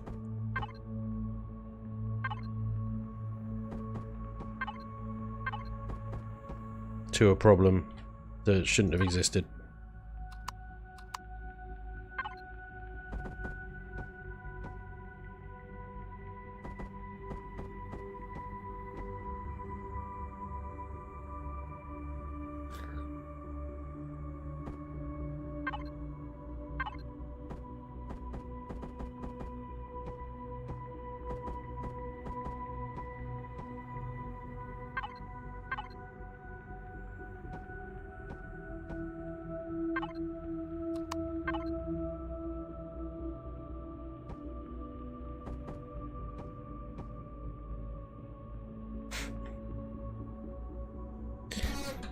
William, I'm playing Empyrion. Hell yeah, dude. The problem with loads of patrol ships just littering, dead patrol ships were littering the official server. So people would trigger the reinforcements. The reinforcement ships arrive, they would kill the reinforcement ships and then just leave the carcasses there, and then just lagging out playfields basically. But so instead of actually implementing like a despawn mechanic, you know, once something had been decored or whatever, they decided that we were just gonna make the ships disappear after they were defeated.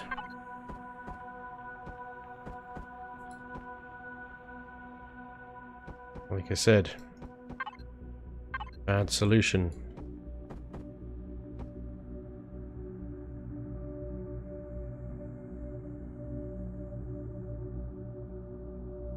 And a reasonably easy problem to fix, really, in the grand scheme of things.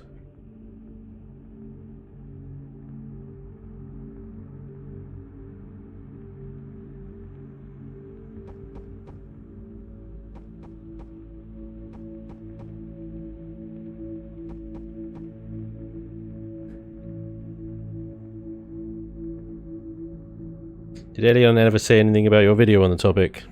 Not that I've seen. Now you got hanger doors front and back. I'm not going to add another one to the sides. There's a bottom one there. I was just going to put windows in, Blazer. So I did ask. I spoke to Hummel and I said, "Did you see the video? Any comments?" Blah blah blah blah. And he kind of skirted the question. He told me about some plans and stuff they got for 1.8, and then I think the next day they sort of announced those in the official Discord. So it's nothing that you guys aren't already aware of if you pay attention to that sort of thing. But yeah, it's possible that I annoyed them. It's not the first time. Certainly wouldn't be the first time. Probably won't be the last. So yeah, I don't know.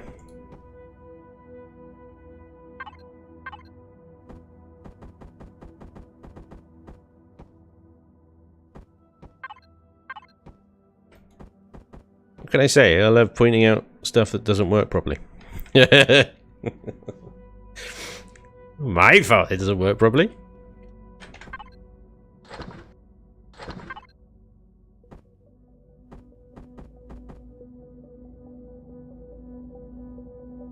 Yeah, I'm not sure about this. I'm not sure about this doing that with these blocks here. I've got this kind of setup going on, but I want these windows in here, and I'm not sure that is the right way to sort of close that section off. And put these windows in and then see what we got to work with, I guess.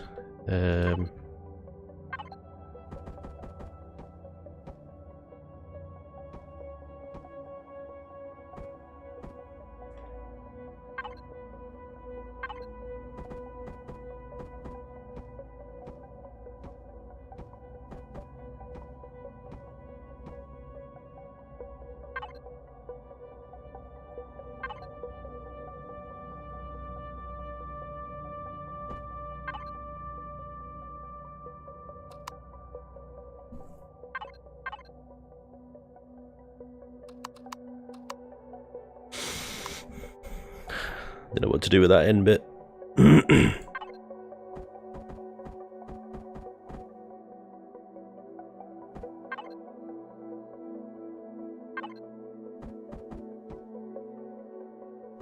Could do that. It just sits there like a lemon. So take it all back a block.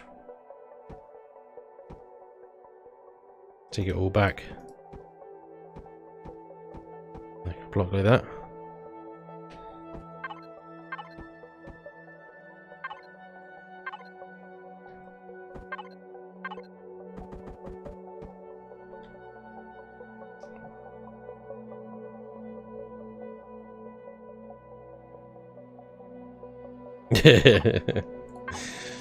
Complete shade.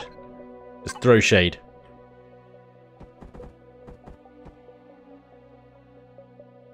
I think it's constructive. That's the problem. I want to help Elion. I want to sort of, you know, I don't want to just bar them up all the time and say you're so amazing. Oh, I love you guys. You're awesome. It's not useful, is it?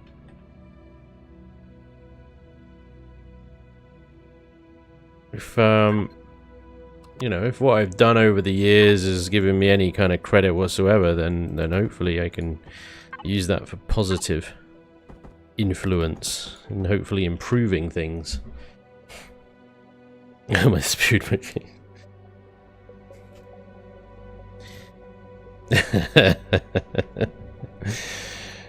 Hey Joe, we got crouch and more factions and crouch and more blocks and crouch. Yeah, it's true. It's true. Can't argue with any of that. 100%. Spanj, now you read my comment. We are making progress and in the process of turning said spreadsheet into a ticketing sheet. Holy crap, are you guys doing that? Are you? What?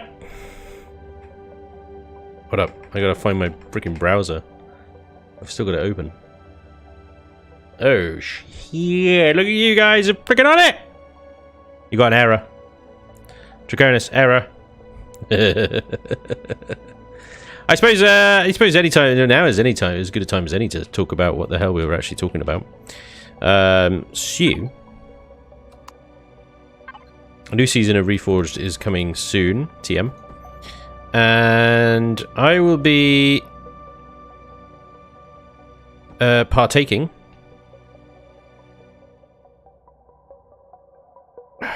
How do I speak this? How do I words? I wanted to do something different for this season. I didn't want to just do the same stuff that I've done before. You know, I've featured Reforged now several times, and I feel like if I just do the same routine again, then it's no different from the previous series, and all that will be different is whatever the new stuff is that you know, Revian and Vermilion have put in, which is, you know, is good stuff. It is freaking good stuff, but same old, right? So I want to do something slightly different, and what I have decided to do is basically I'm going to create a faction in game. I'm going to run a faction with lots of help. I should clarify, with lots of help. I'm going to run a faction in game that is basically a player-run shop or shops. A faction of used car salesmen, okay? A faction of used car salesmen, they're basically trading in spaceships. So that a player, for the first time ever, on at least on any of my servers, can actually take their old starter ship that is just collecting dust on the starter planet and sell it to other players, to a faction of players that will always buy it. So the problem is that, you know, you could take your ship and you could try and sell it to other players, but by this point most other players will have their own ships and things like that. Right, okay. Well, now you have a faction that's actually, its role is to buy that ship and scrap it and give you some money back, or, you know, whatever. So we are starting the actual Scavenger Alliance in Reforged Eden. Shit.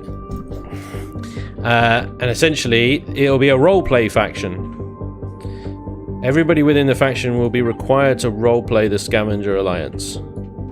Their ships will have to match the corporate color scheme. They will have to play the game as the Scavenger Alliance and offer goods and services according to faction requirements and yada yada yada yada. That's the idea. That's what we're going to be doing. Draconis is my financial officer. Self-appointed though, there, Draconis.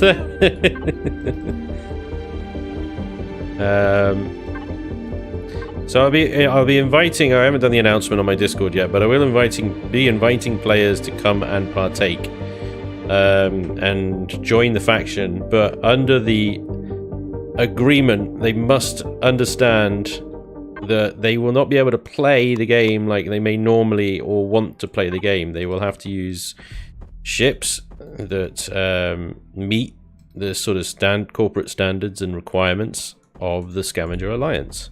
And they could be the ones that I've already made for the Scavenger Alliance, or they could be new ones that they make for this purpose.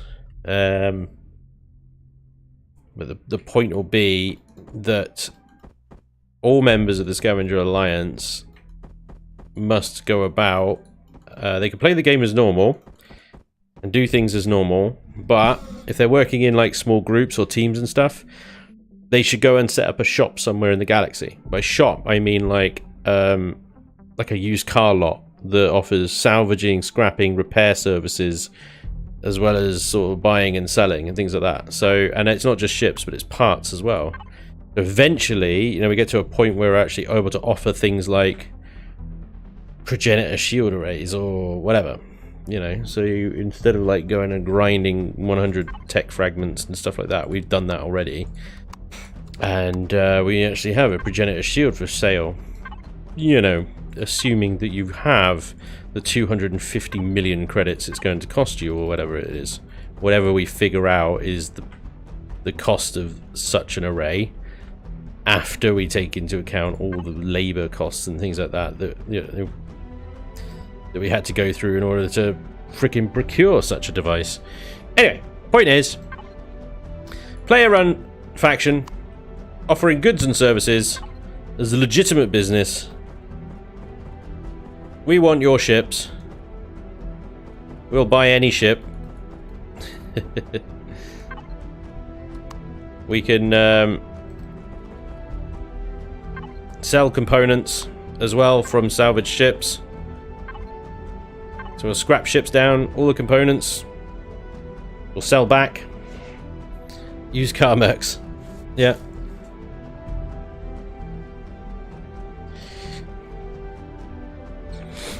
See ya, Blep. Take it easy, bud. Sounds like a nightmare. It's Anakin's childhood job.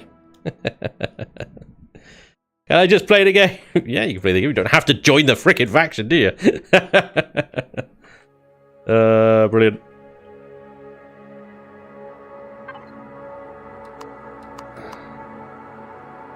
So, I mean, yes. I mean, the faction will require members that continue to play the game as normal, really, because we'll need the resources, everyday resources. We'll still need ships. We'll still need everything you dig out of the ground normally. We'll need all of that. We'll need a fleet, but, and like I said, that fleet will be, it have to be in corporate colours and things like that. It is a role-play faction, so it'd be interesting to see who we get, if we get anybody come along. Otherwise, it's just going to be me and Draconis, and possibly a few others. But yeah, hopefully we can offer goods and services.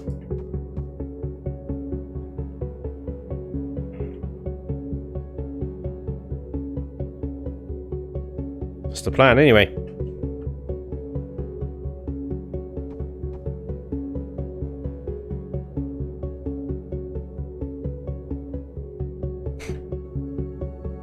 Two words, no refunds. Perfect. Pappy, you've got the right idea already. Absolutely, spot on.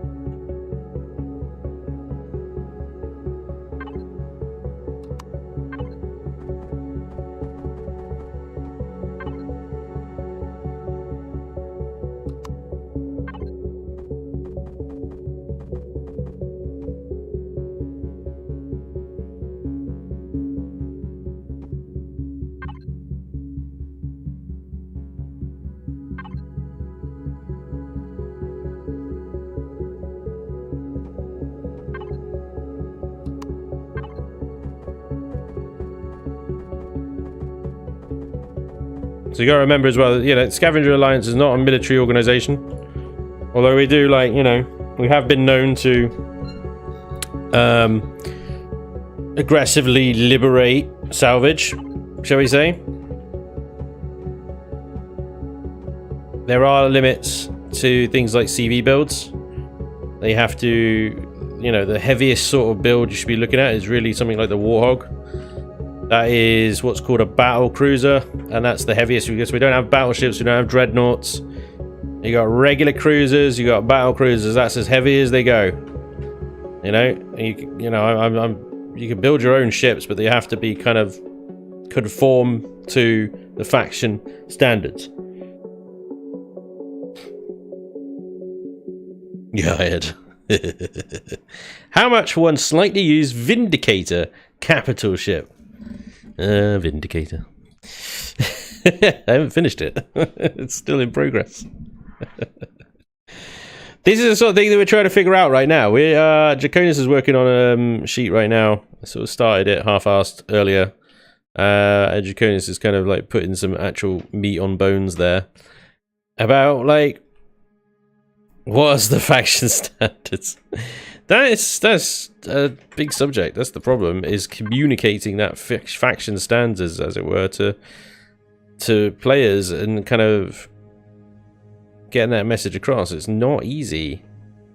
So I've written a bunch of stuff down, and it will be on my Discord. And I've just used examples of my current ships, basically, and said, look, you know, right, okay. So, a scout corvette is like the little Volos XT that I posted a little while ago. Then in a frigate might be like the Mannerist frigate I built ages ago. And then you got medium ships like the Destroyer will be a Vindicator, not a Vindicator, a Vendetta. Will be a Destroyer. Cruiser will be a Leviathan size ship. Frigate or freighter, sorry, something like the Vulture would be a freighter. And then you got the big ones like the Carrier, the Jupiter here, Battle Cruiser, the Warthog.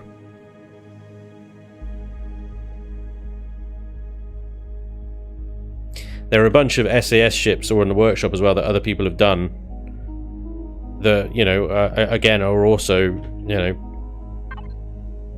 pretty good. I think there's a couple out there that are maybe a little too big, but the principles are in place, I think, for them to be part of the faction as well. If you don't want to rebuild something from scratch, but, you know, try modifying one of your existing builds in, and the difficulty will be trying to get everybody on board with those standards and understanding what they mean, as they mean different things for different people, won't they? I'm well aware of this, and it's going to take a little while to figure it out for everyone.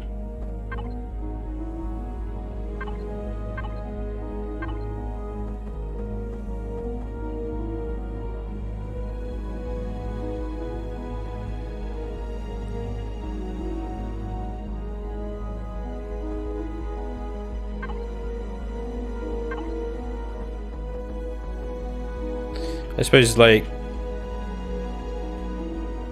just understanding the nature of the Scavenger Alliance. They are a business, not a military organization. So if you want to go and take on Taviras, the Scavenger Alliance would never take on a Tavira, like, unless it was defending some extremely valuable salvage. And then what they would do is they would either call in a bunch of ships to take it on as a group in a sort of big engagement, or they'd hire mercenaries to come and take care of it for them, or you know, help them take it on. We'd outsource that kind of stuff. So fortunately, you know, other factions that we already know, other factions on the server will be playing the part of mercenaries. Now, assuming we could actually afford the mercenaries and their prices, we will be taking full advantage of that as the Alliance. But we wouldn't ever sort of commission a ship. The IWC, yeah. We wouldn't ever commission a ship that was capable of going toe-to-toe with a Tavira. That's not what the Scavenger Alliance is about.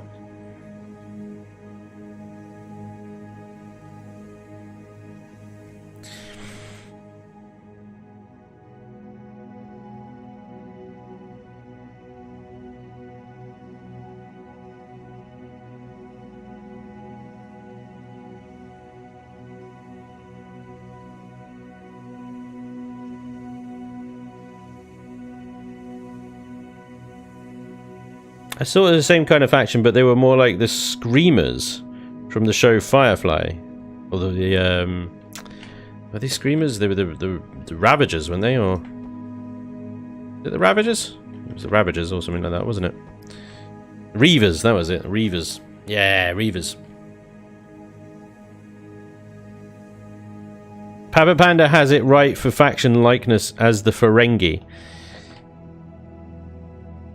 Yeah, kind of. I mean, I wouldn't put them quite as callous as the Ferengi, maybe. You know, they're a legitimate business. They want to buy and sell ships as sort of free market entrepreneurs. Yes. So, as a player in the faction, you can go and set up a shop, go and set up what do you call it? Sort of a lot, you know? Set up a base, set it up for salvaging, set it up for repairing, set it up for you know, commercial business, so that people can come along and say, hey, yeah, I've got this old Pioneer, for example, what can you give me for it? Oh, great, yeah, no problem, let's see what condition it's in. Alright, yeah, you got a bit of damage here, whatever, blah, blah, blah. We'll offer you this much for it. And then, you know, take it or leave it or whatever.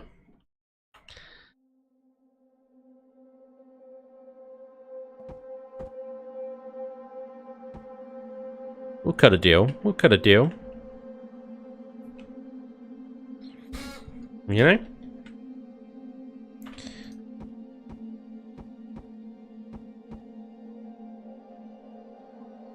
What do you think along here about a bunch of antennas coming out of here? Out the side. I don't know what these would look like.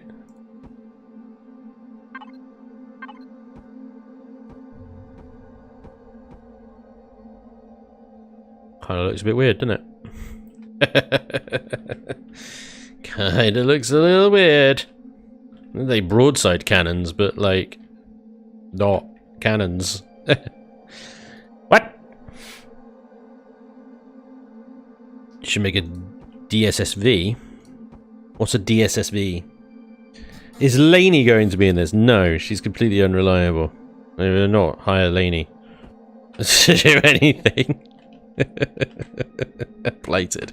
Blighted is actually one of the... He has already said that he's up for being one of the executive officers. Blocks do have sell prices in the game. Is there some way of quickly tallying up the total raw materials value of a ship like a repair base can? Nothing in game, but what we're working on is a spreadsheet basically that you can pump.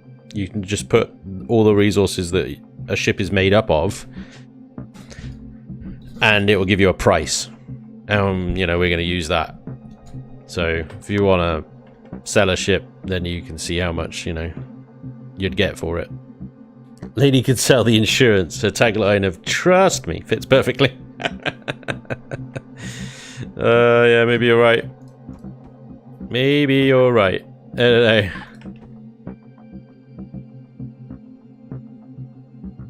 I don't know what to do with this bit. Kind of like at a bit of a loss here. I kind of like what I've got going on here, but I just like, what the hell do I put in between it? Do you think Lainey could have been a carrier decoy? That's what Draconis is working on right now, yeah. Is gold the currency or raw ores? It'll be cash. Credits. We'll take gold coins, but we prefer cards, credit cards, cash cards. Starting EVE Online Empire. So the idea is that players can go off in little groups and set up their own shops and stuff like that. So we'll advertise the shop location once they're set up and ready to go on the server, on Discord, and on the little server messaging as well. So like Scavenger Alliance shops open in these sectors or whatever. And then players can, their little groups can make money and stuff, like sell ships, buy ships, scrap ships, whatever, parts and things like that as they can. But the way that the alliance works, because it's a alliance faction, little groups, essentially 50% of their earnings that they make from other players and salvaging and stuff like that, ships and selling and stuff like that, basically 50% of their profit that they make has to go to the alliance. And then the Alliance will use that money to hire mercs like the IWC, like Johnny's mercenary faction when he sets that up as well, to help them do the more tougher missions, such as like your Dyson spheres and your like super insane encounters like the I've forgotten the name of it, the Zen 1, Taveras, whatever, you know.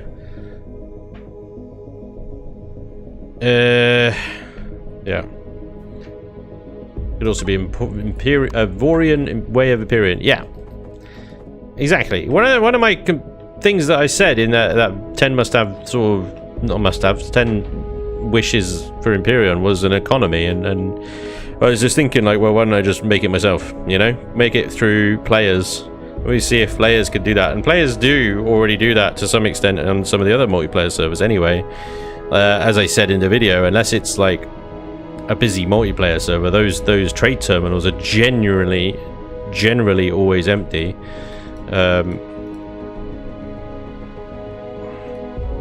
Even on busy multiplayer servers, I'm pretty sure that's true. Wouldn't it be nice if there was actually some trade going on, you know? Come on, behave.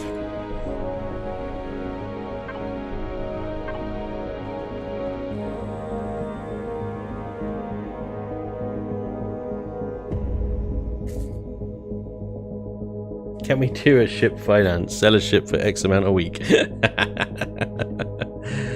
Loaning. Ship leasing. Oh no. Yeah, it's a hard pass. It's a big nope. Nope.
Still, like, all the bottom section of the ship still to do. I'm a trader at heart in Space Caves, haggling with other players, and RP side not so much. Repo by destruction. I have to sleep, but also have to say hi. I'm so conflicted. Hey, Sean. Welcome along, buddy. So my supremacy would not be a good Scavenger Alliance ship. I don't know. Basically, if it's just a massive turret fortress, you know, designed to face-hug Taveras, no, it wouldn't. That is a military ship. For those that don't make the payments, disable factory, blueprint, and traders. I really think this part of the music is like Mass Effect map music. Oh, nice, yeah.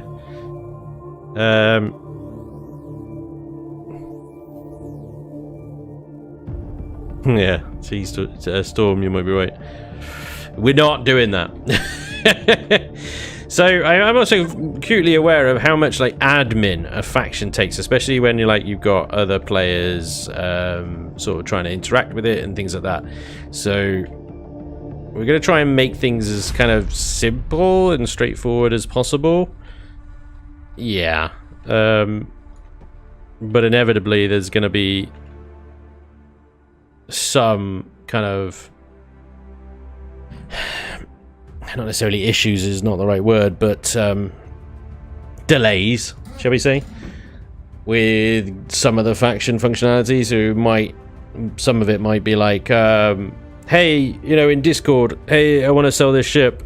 12 hours later, oh yeah, come to this place, and you know, I'm online now. And then they'll be like, well, I'm asleep, so F it. And then, you know, time zones and stuff like that, it's going to be a bit of a nightmare. But hopefully, if we have enough people, we can set up multiple shops, and we'll have people across time zones and stuff like that. So there'll always be someone who can you know, value and buy that ship off of you. First of all, we need the faction to make enough money initially so that we can actually do that, though. You need that capital, that faction capital. That's going to be the thing that might set us back a bit. I don't know. I'm trying to think right now. I don't just want a flat roof. I was going to do something up here, kind of similar. I think I spoke about it last time we did this, which was a while ago. I was going to do something similar to this kind of like con tower that I've got up on the Pandora here, the Thunderchild. Because a raised con tower with the radar and a couple of guns and things like that. A sort of bigger version of that. To give it a bit of verticality here. Might also be a third bridge. At this point, we got this bridge. In here, we got a... Well, we're going to have a cockpit seat back here as well, so that you can control the ship from docking in the hangar bay. We got this one here. And we can have another one up on the top here as well. Ship vending machines. Stormy live in the same time zone. Awesome. Yeah, I got a couple of guys in the UK. I got Kithrin and Hitsuju signed up to help me as well. They're UK time based. So we got Blazer, who's West Coast US. Draconis, I believe, is East Coast US. So yeah, definitely. Storm Shipley's copyright alliance with SAS. I have a HV sports car for getting to your ritzy base.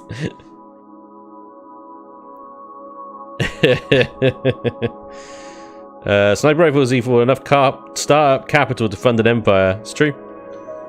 Yeah, definitely. I don't necessarily want to make an entrance through the frickin' the engineering bay here, so I might see about maybe making an elevator here at the entrance to the engineering. It would kind of blend in with the door quite nicely, I think.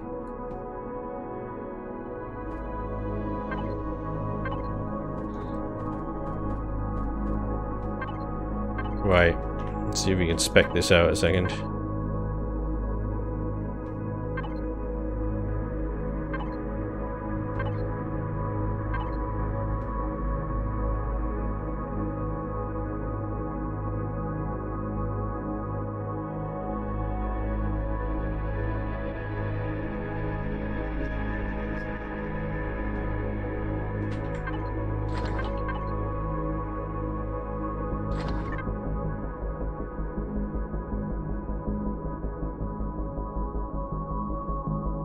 Some guns on the underside. When we get to the underside, we'll definitely add some extra cannon firepower down there, I think.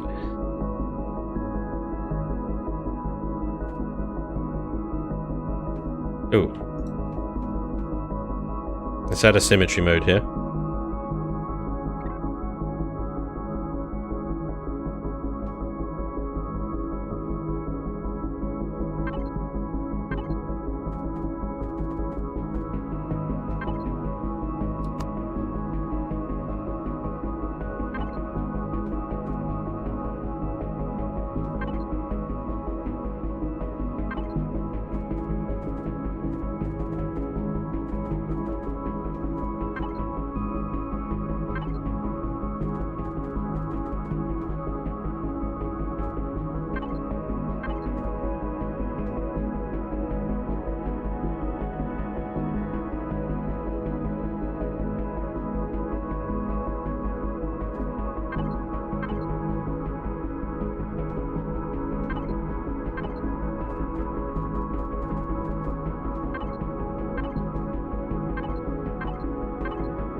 And error fixed. Nice. Spanj is the error. Yeah, probably. Oh dear. Comes with the Gans for those sticky business deals. It's gonna be nice to actually be able to enjoy Empyrion. You've taught me much in the meantime. Nice, dude. Hell yeah, looking forward to it. Cat, question. Can you check out if the ships I've sent you fulfill for the Scavenger Alliance faction? Well, the thing I want to avoid, Cap, is everybody just sending me loads of ships and stuff, and I'm having to spend hours going through loads of ships to try and figure out whether they fit or not. So, when I post the Discord thing, I basically got some examples along with what kind of ship this Scavenger Alliance will run with. Most of the time, your ships will be perfectly acceptable, providing that they run with the Scavenger Alliance color scheme and branding. Right? Again, this is a roleplay faction. You don't have to play a character as much. When I say roleplay, it's not like, you know, you're role-playing a character. Your ships are role-playing the company. And I would just basically just go and say, as long as your ship is not a freaking massively overpowered warship,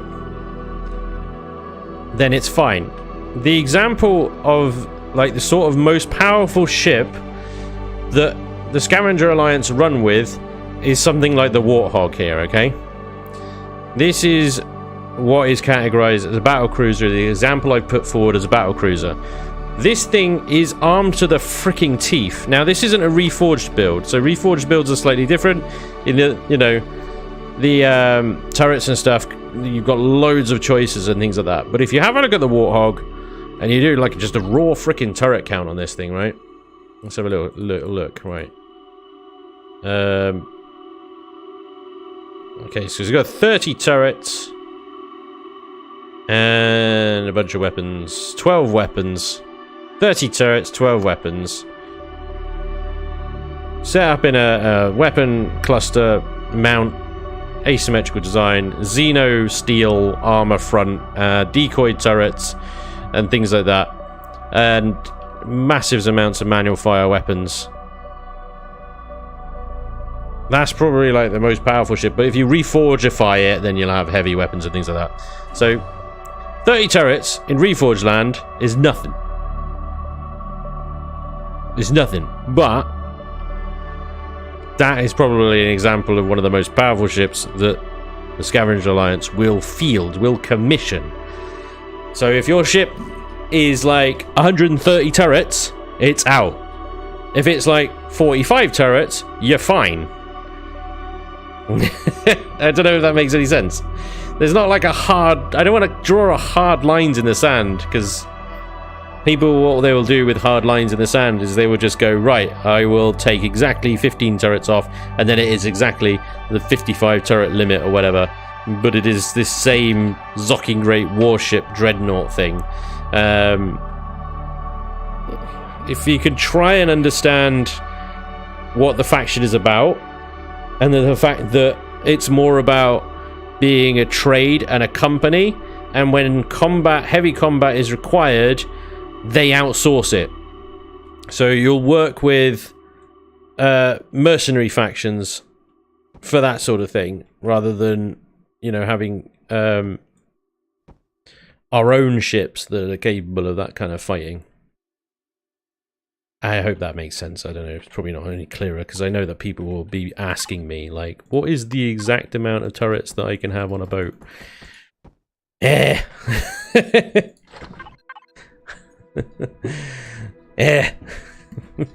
thing is, I've been through, you gotta remember, I've been through this sort of thing a lot. And I always run into the same questions, the same sort of problems and things like that. It's like people want exact numbers. People want to know exactly where the min-maxing they can do. What's the min-maxing they can do? No. No. If you're thinking about min-maxing, You're not thinking about it right. This isn't about min-maxing.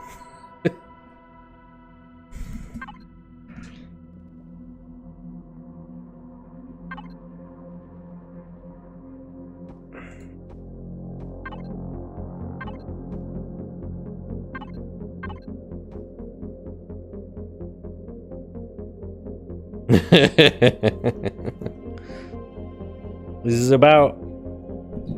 is about role-playing a faction.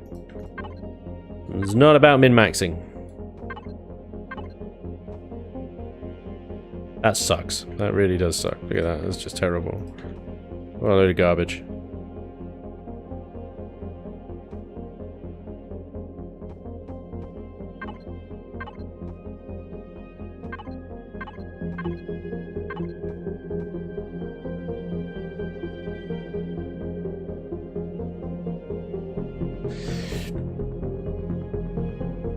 Most people here role players murder hobos.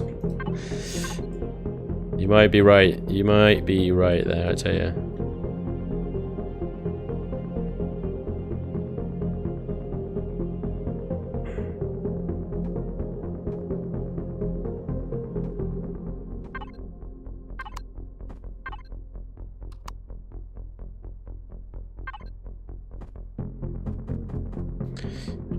I would say as well, you know, if you want to join the faction, but you don't necessarily want to set up shops and you don't want to necessarily, like, you know, do the whole kind of trading thing.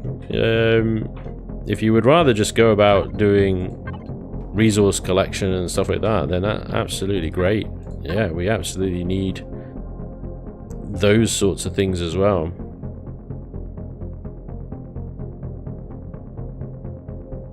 We've got an elevator up here, but I'm starting to think whether it's actually needed. What we designed is not a bridge, it's a con tower.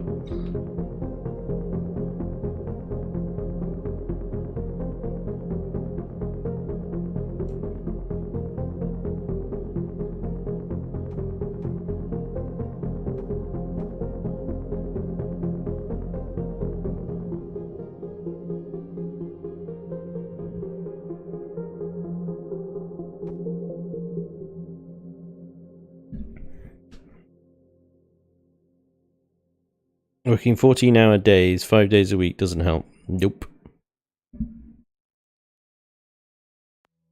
No, I know the feeling, Sean. I really do, buddy.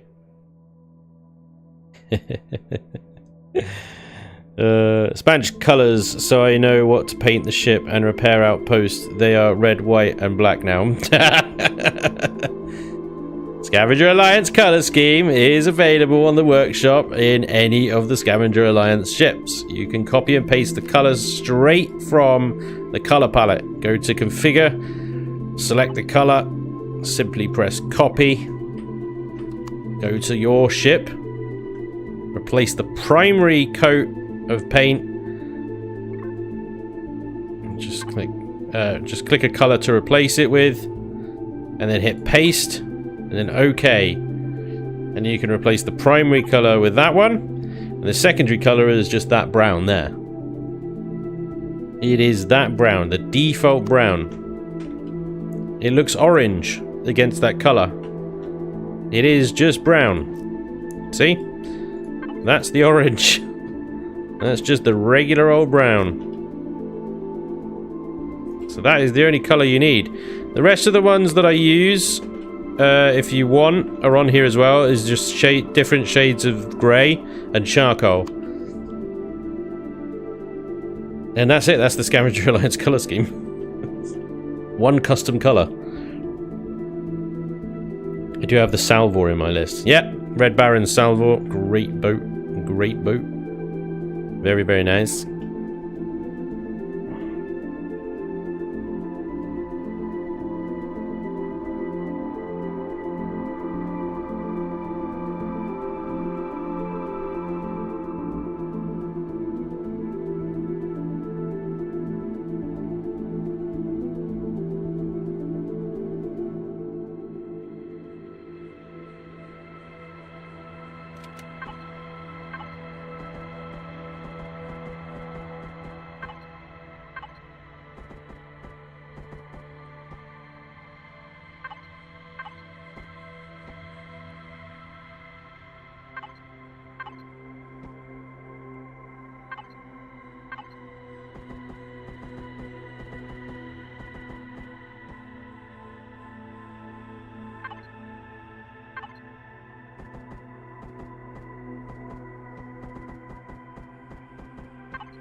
Let's be honest. Spanj. If the Spanj third of the players on the server RPing the SAS needed anything beat down, the other 2/3 would show up in a fleet of dreadnoughts working for free. Brilliant. I guess I'll have to freelance. Do you take contracts? Yes. Yeah. I mean, you know, there'll be standing contracts for parts and things like that. But you gotta understand that will be a business. So you might like sell, say, I don't know, let's see, picking one at random, an EMP cruise missile launcher, right? Just to pick up one random there. You might want to sell an EMP cruise missile launcher. And we would give you a, say, you know, a certain amount for that EMP cruise missile launcher, depending on what our price list is. If you wanted to buy an EMP cruise missile launcher off, you can expect like a 10-20% markup on that price. You're not going to get it back for the same price, basically. So you can freelance. Yeah, just sell us stuff. Sell us stuff, buy stuff from us. It's a shop. We're all about parts and ships.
Something missing here.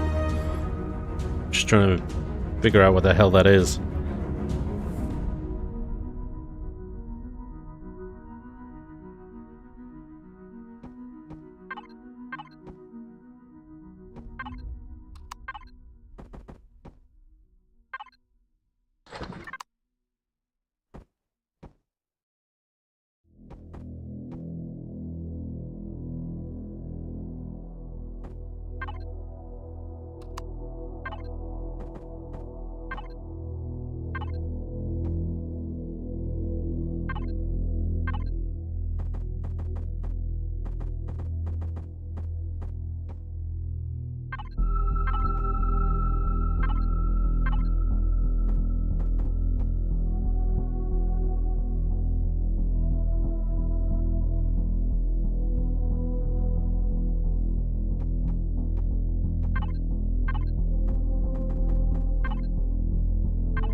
Bogon Fleet one.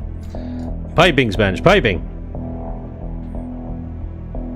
Where are the multi-tool turrets going? I mean, we got one on the back there. There it is. It's on the butt. All about the butt.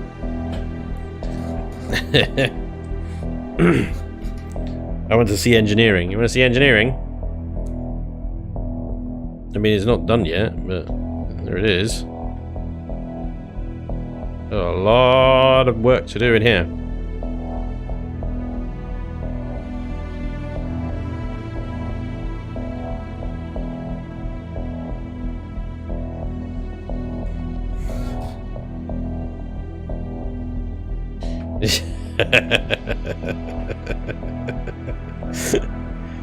You ruined it. You ruined it. When you start a sentence with, I don't want to ruin it, you know what you're doing. I know what you're doing. Everybody knows what you're doing. I can see you. See you. We know. You cannot hide from it. Right, I want to add in some couple more turret mounts around here, but at the same time it's like I don't want to, because I have to raise them like that, right?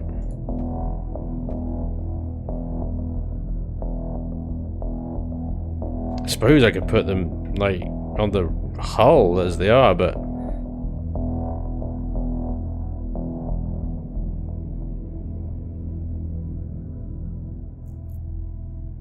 kind of blows. We put retractables.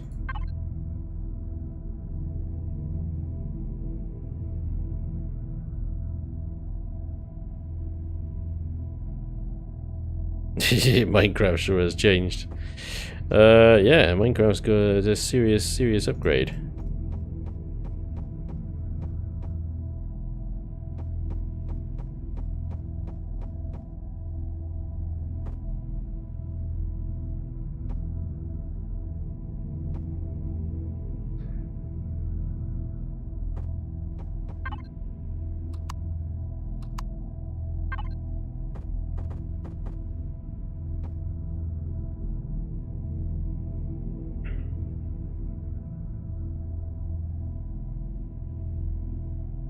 It's a lot of gap power. No, Notch wishes he made something this good. I think Notch is fairly happy with what he managed to get, to be honest. To be honest, these guys up here, I think we can swap them out for something a little bit more pokey and a little bit more flaky.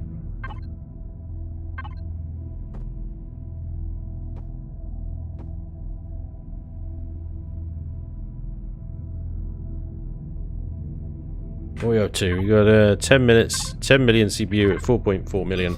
Loads left. Okay, so it's still a little plain on the top there, but I'm not terribly upset with it. I mean, space like this isn't bad. We can work with some texturing here to do some stuff there. There's nothing wrong with flat surfaces and stuff like that, and that obviously then gives people as well opportunity to just add more guns on if they want to add more guns on it. But yeah, my god, what are we at?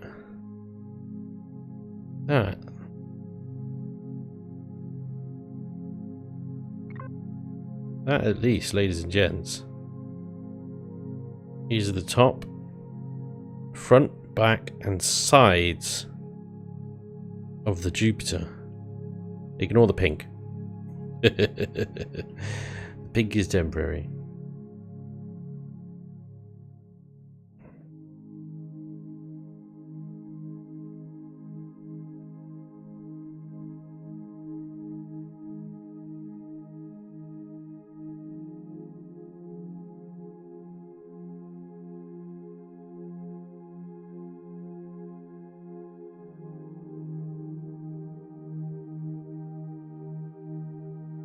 Needed the landing deck for trader and transport. Now the idea here is that landing deck should be big enough for, say, a high G lifter or a corvette, or a little mining ship, a little mining CV or something. You can plop that on there.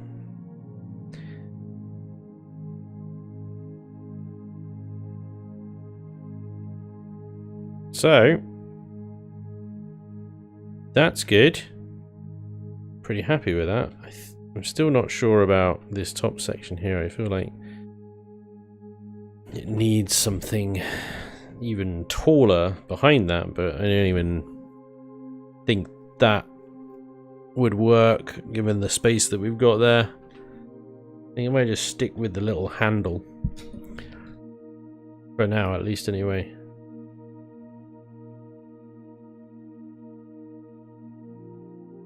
Spanj, isn't it bad to have some of the retractable gun base sticking out?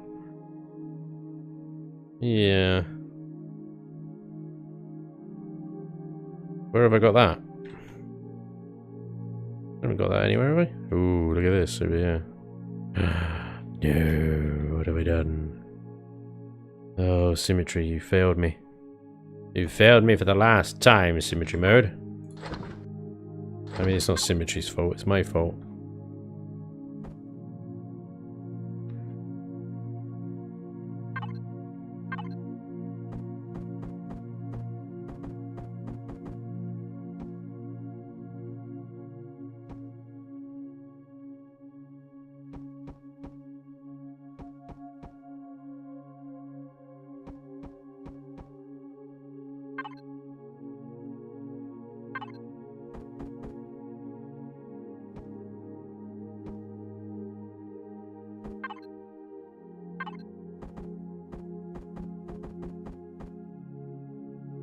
Yeesh.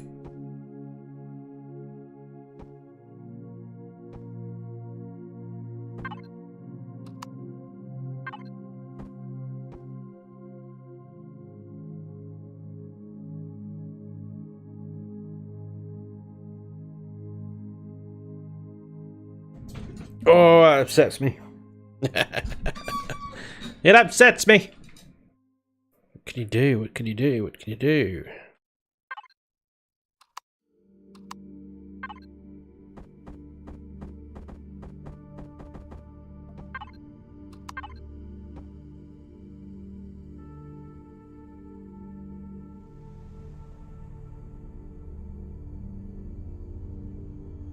I mean, I suppose I could take those ones out entirely.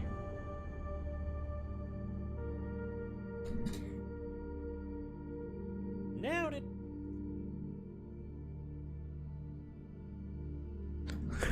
It's over sweet tea or smoothie.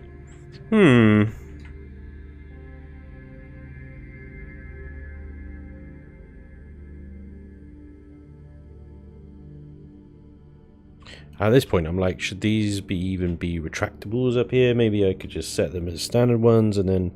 But they would overhang still. Ah. Nice.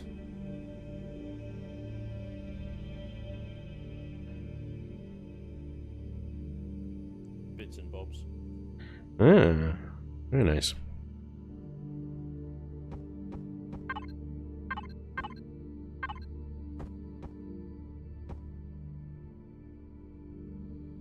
Papa dude, thanks for the bits, man. I appreciate that. Paul Bloke as well. Thank you very much for the 2 months resub. Appreciate you, dude. And Papa for the 2 months resub. That was like an hour ago. Soradar for the 14. We're looking forward to the new Re-E server. Thank you, Soradar. Hell yeah, dudes. Thank you very much, guys.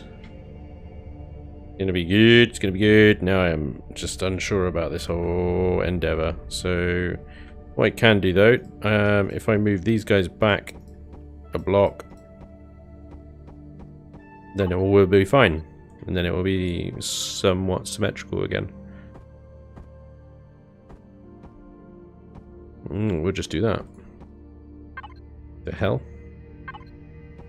Oh my god. Run out of blocks. More blocks, please, Susan. Hello.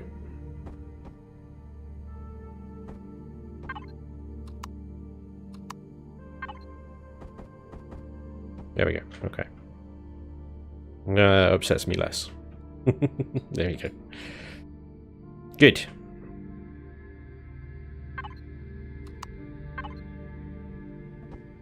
Now, what we got to do is the underside. This is a tricky one because the underside is mostly got to stay flat in order for the landing gears to work. I don't actually want to put the landing gears in yet. No, I haven't. So I do want a nice, decent ground clearance when this thing is landed on the ground. But one thing I hate about working on the bottoms of ships is the angle. I hate working on the bottoms of ships. So what I'm going to do is... why can't I move this? Powered on, yes. Yes. I'm in a pilot seat.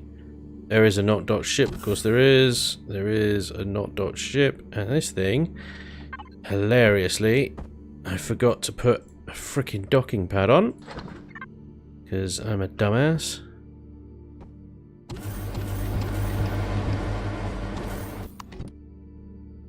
So we'll just dock it. And there we go. Could always just delete it as well. We're going to flip it upside down. Look at that freaking roll. That is crazy sensitive. Gotta remember, this thing is mostly hollow. 71 degree roll. 32 pitch and 27 yaw. 57 meters a second squared in all directions. Except the lift, it was just 115 meters a second squared. Right, so we flip that bad boy upside down, and then I can more happily work on its belly. I'm not getting kind of all weirded out by the upside downness. Does Re-E creative mode work? Just start a normal game of Reforged Eden, and then in the command prompt, just type CM, and it changes mode to creative mode. Just find a nice planet you like, or whatever. I mean, you can add, when you're setting up the game of Reforged Eden, you can even change it from survival to creative there. And yeah, there you go. You got Reforged Eden creative. Just remember that the Reforged Galaxy Creative Studio is for Reforged Galaxy, not Reforged Eden. So half the weapons and things like that that you might be expecting will be missing. Alright. Bear that in mind. Okay, I'll just fill these blocks in here. This will give us a nice flat base to work on. Okay. Right, ladies and gentlemen. I think we made some decent progress here today. But unfortunately, I'm going to have to end the stream here.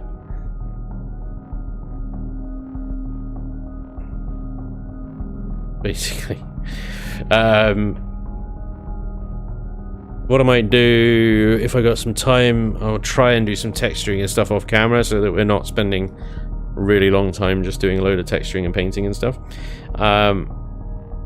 But yeah, we've got a lot of work to do. Hopefully we can complete the belly in the next stream, and also make a start on the signal logic and the interior and finer details and stuff like that. But it's, yeah, it's gonna have to wait until next week now.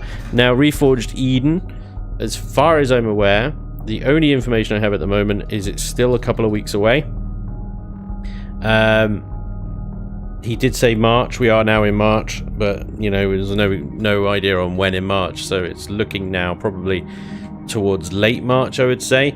We're hopefully going to get a test version up and running on my servers for people to just basically test and make sure it's good and stuff in the next week, and then shortly after that, with some bug fixes and stuff like that, will be the final release of Reforged. So soon, TM. as always. Right, there we go, ladies and gentlemen, thank you very much for joining me tonight. I do hope you enjoyed the stream. As always, I very much enjoy hanging out with you guys and building stuff. So you guys actually help a lot, you know? you help a lot. You got some great suggestions, and when I'm drawing a blank and stuff. So, thank you very much. This thing is a bit of a Frankenstein's monster of a build. That was always the intention, and I'm actually liking it. I'm actually liking it so far. Texturing and stuff is going to be interesting, and also very painful. So hopefully you guys could join me next week, same time as next week, for some more Chillin and Building. Thank you very much for joining me tonight. Thank you so much for all the subs and resubs and stuff like that, and just hanging out. I appreciate you guys. Hopefully I'll see you on Friday for some more Darkness Falls with the gang. Until then, take care of yourselves. Thank you again. I'll see you soon. Good night, everybody. Take care. Bye-bye.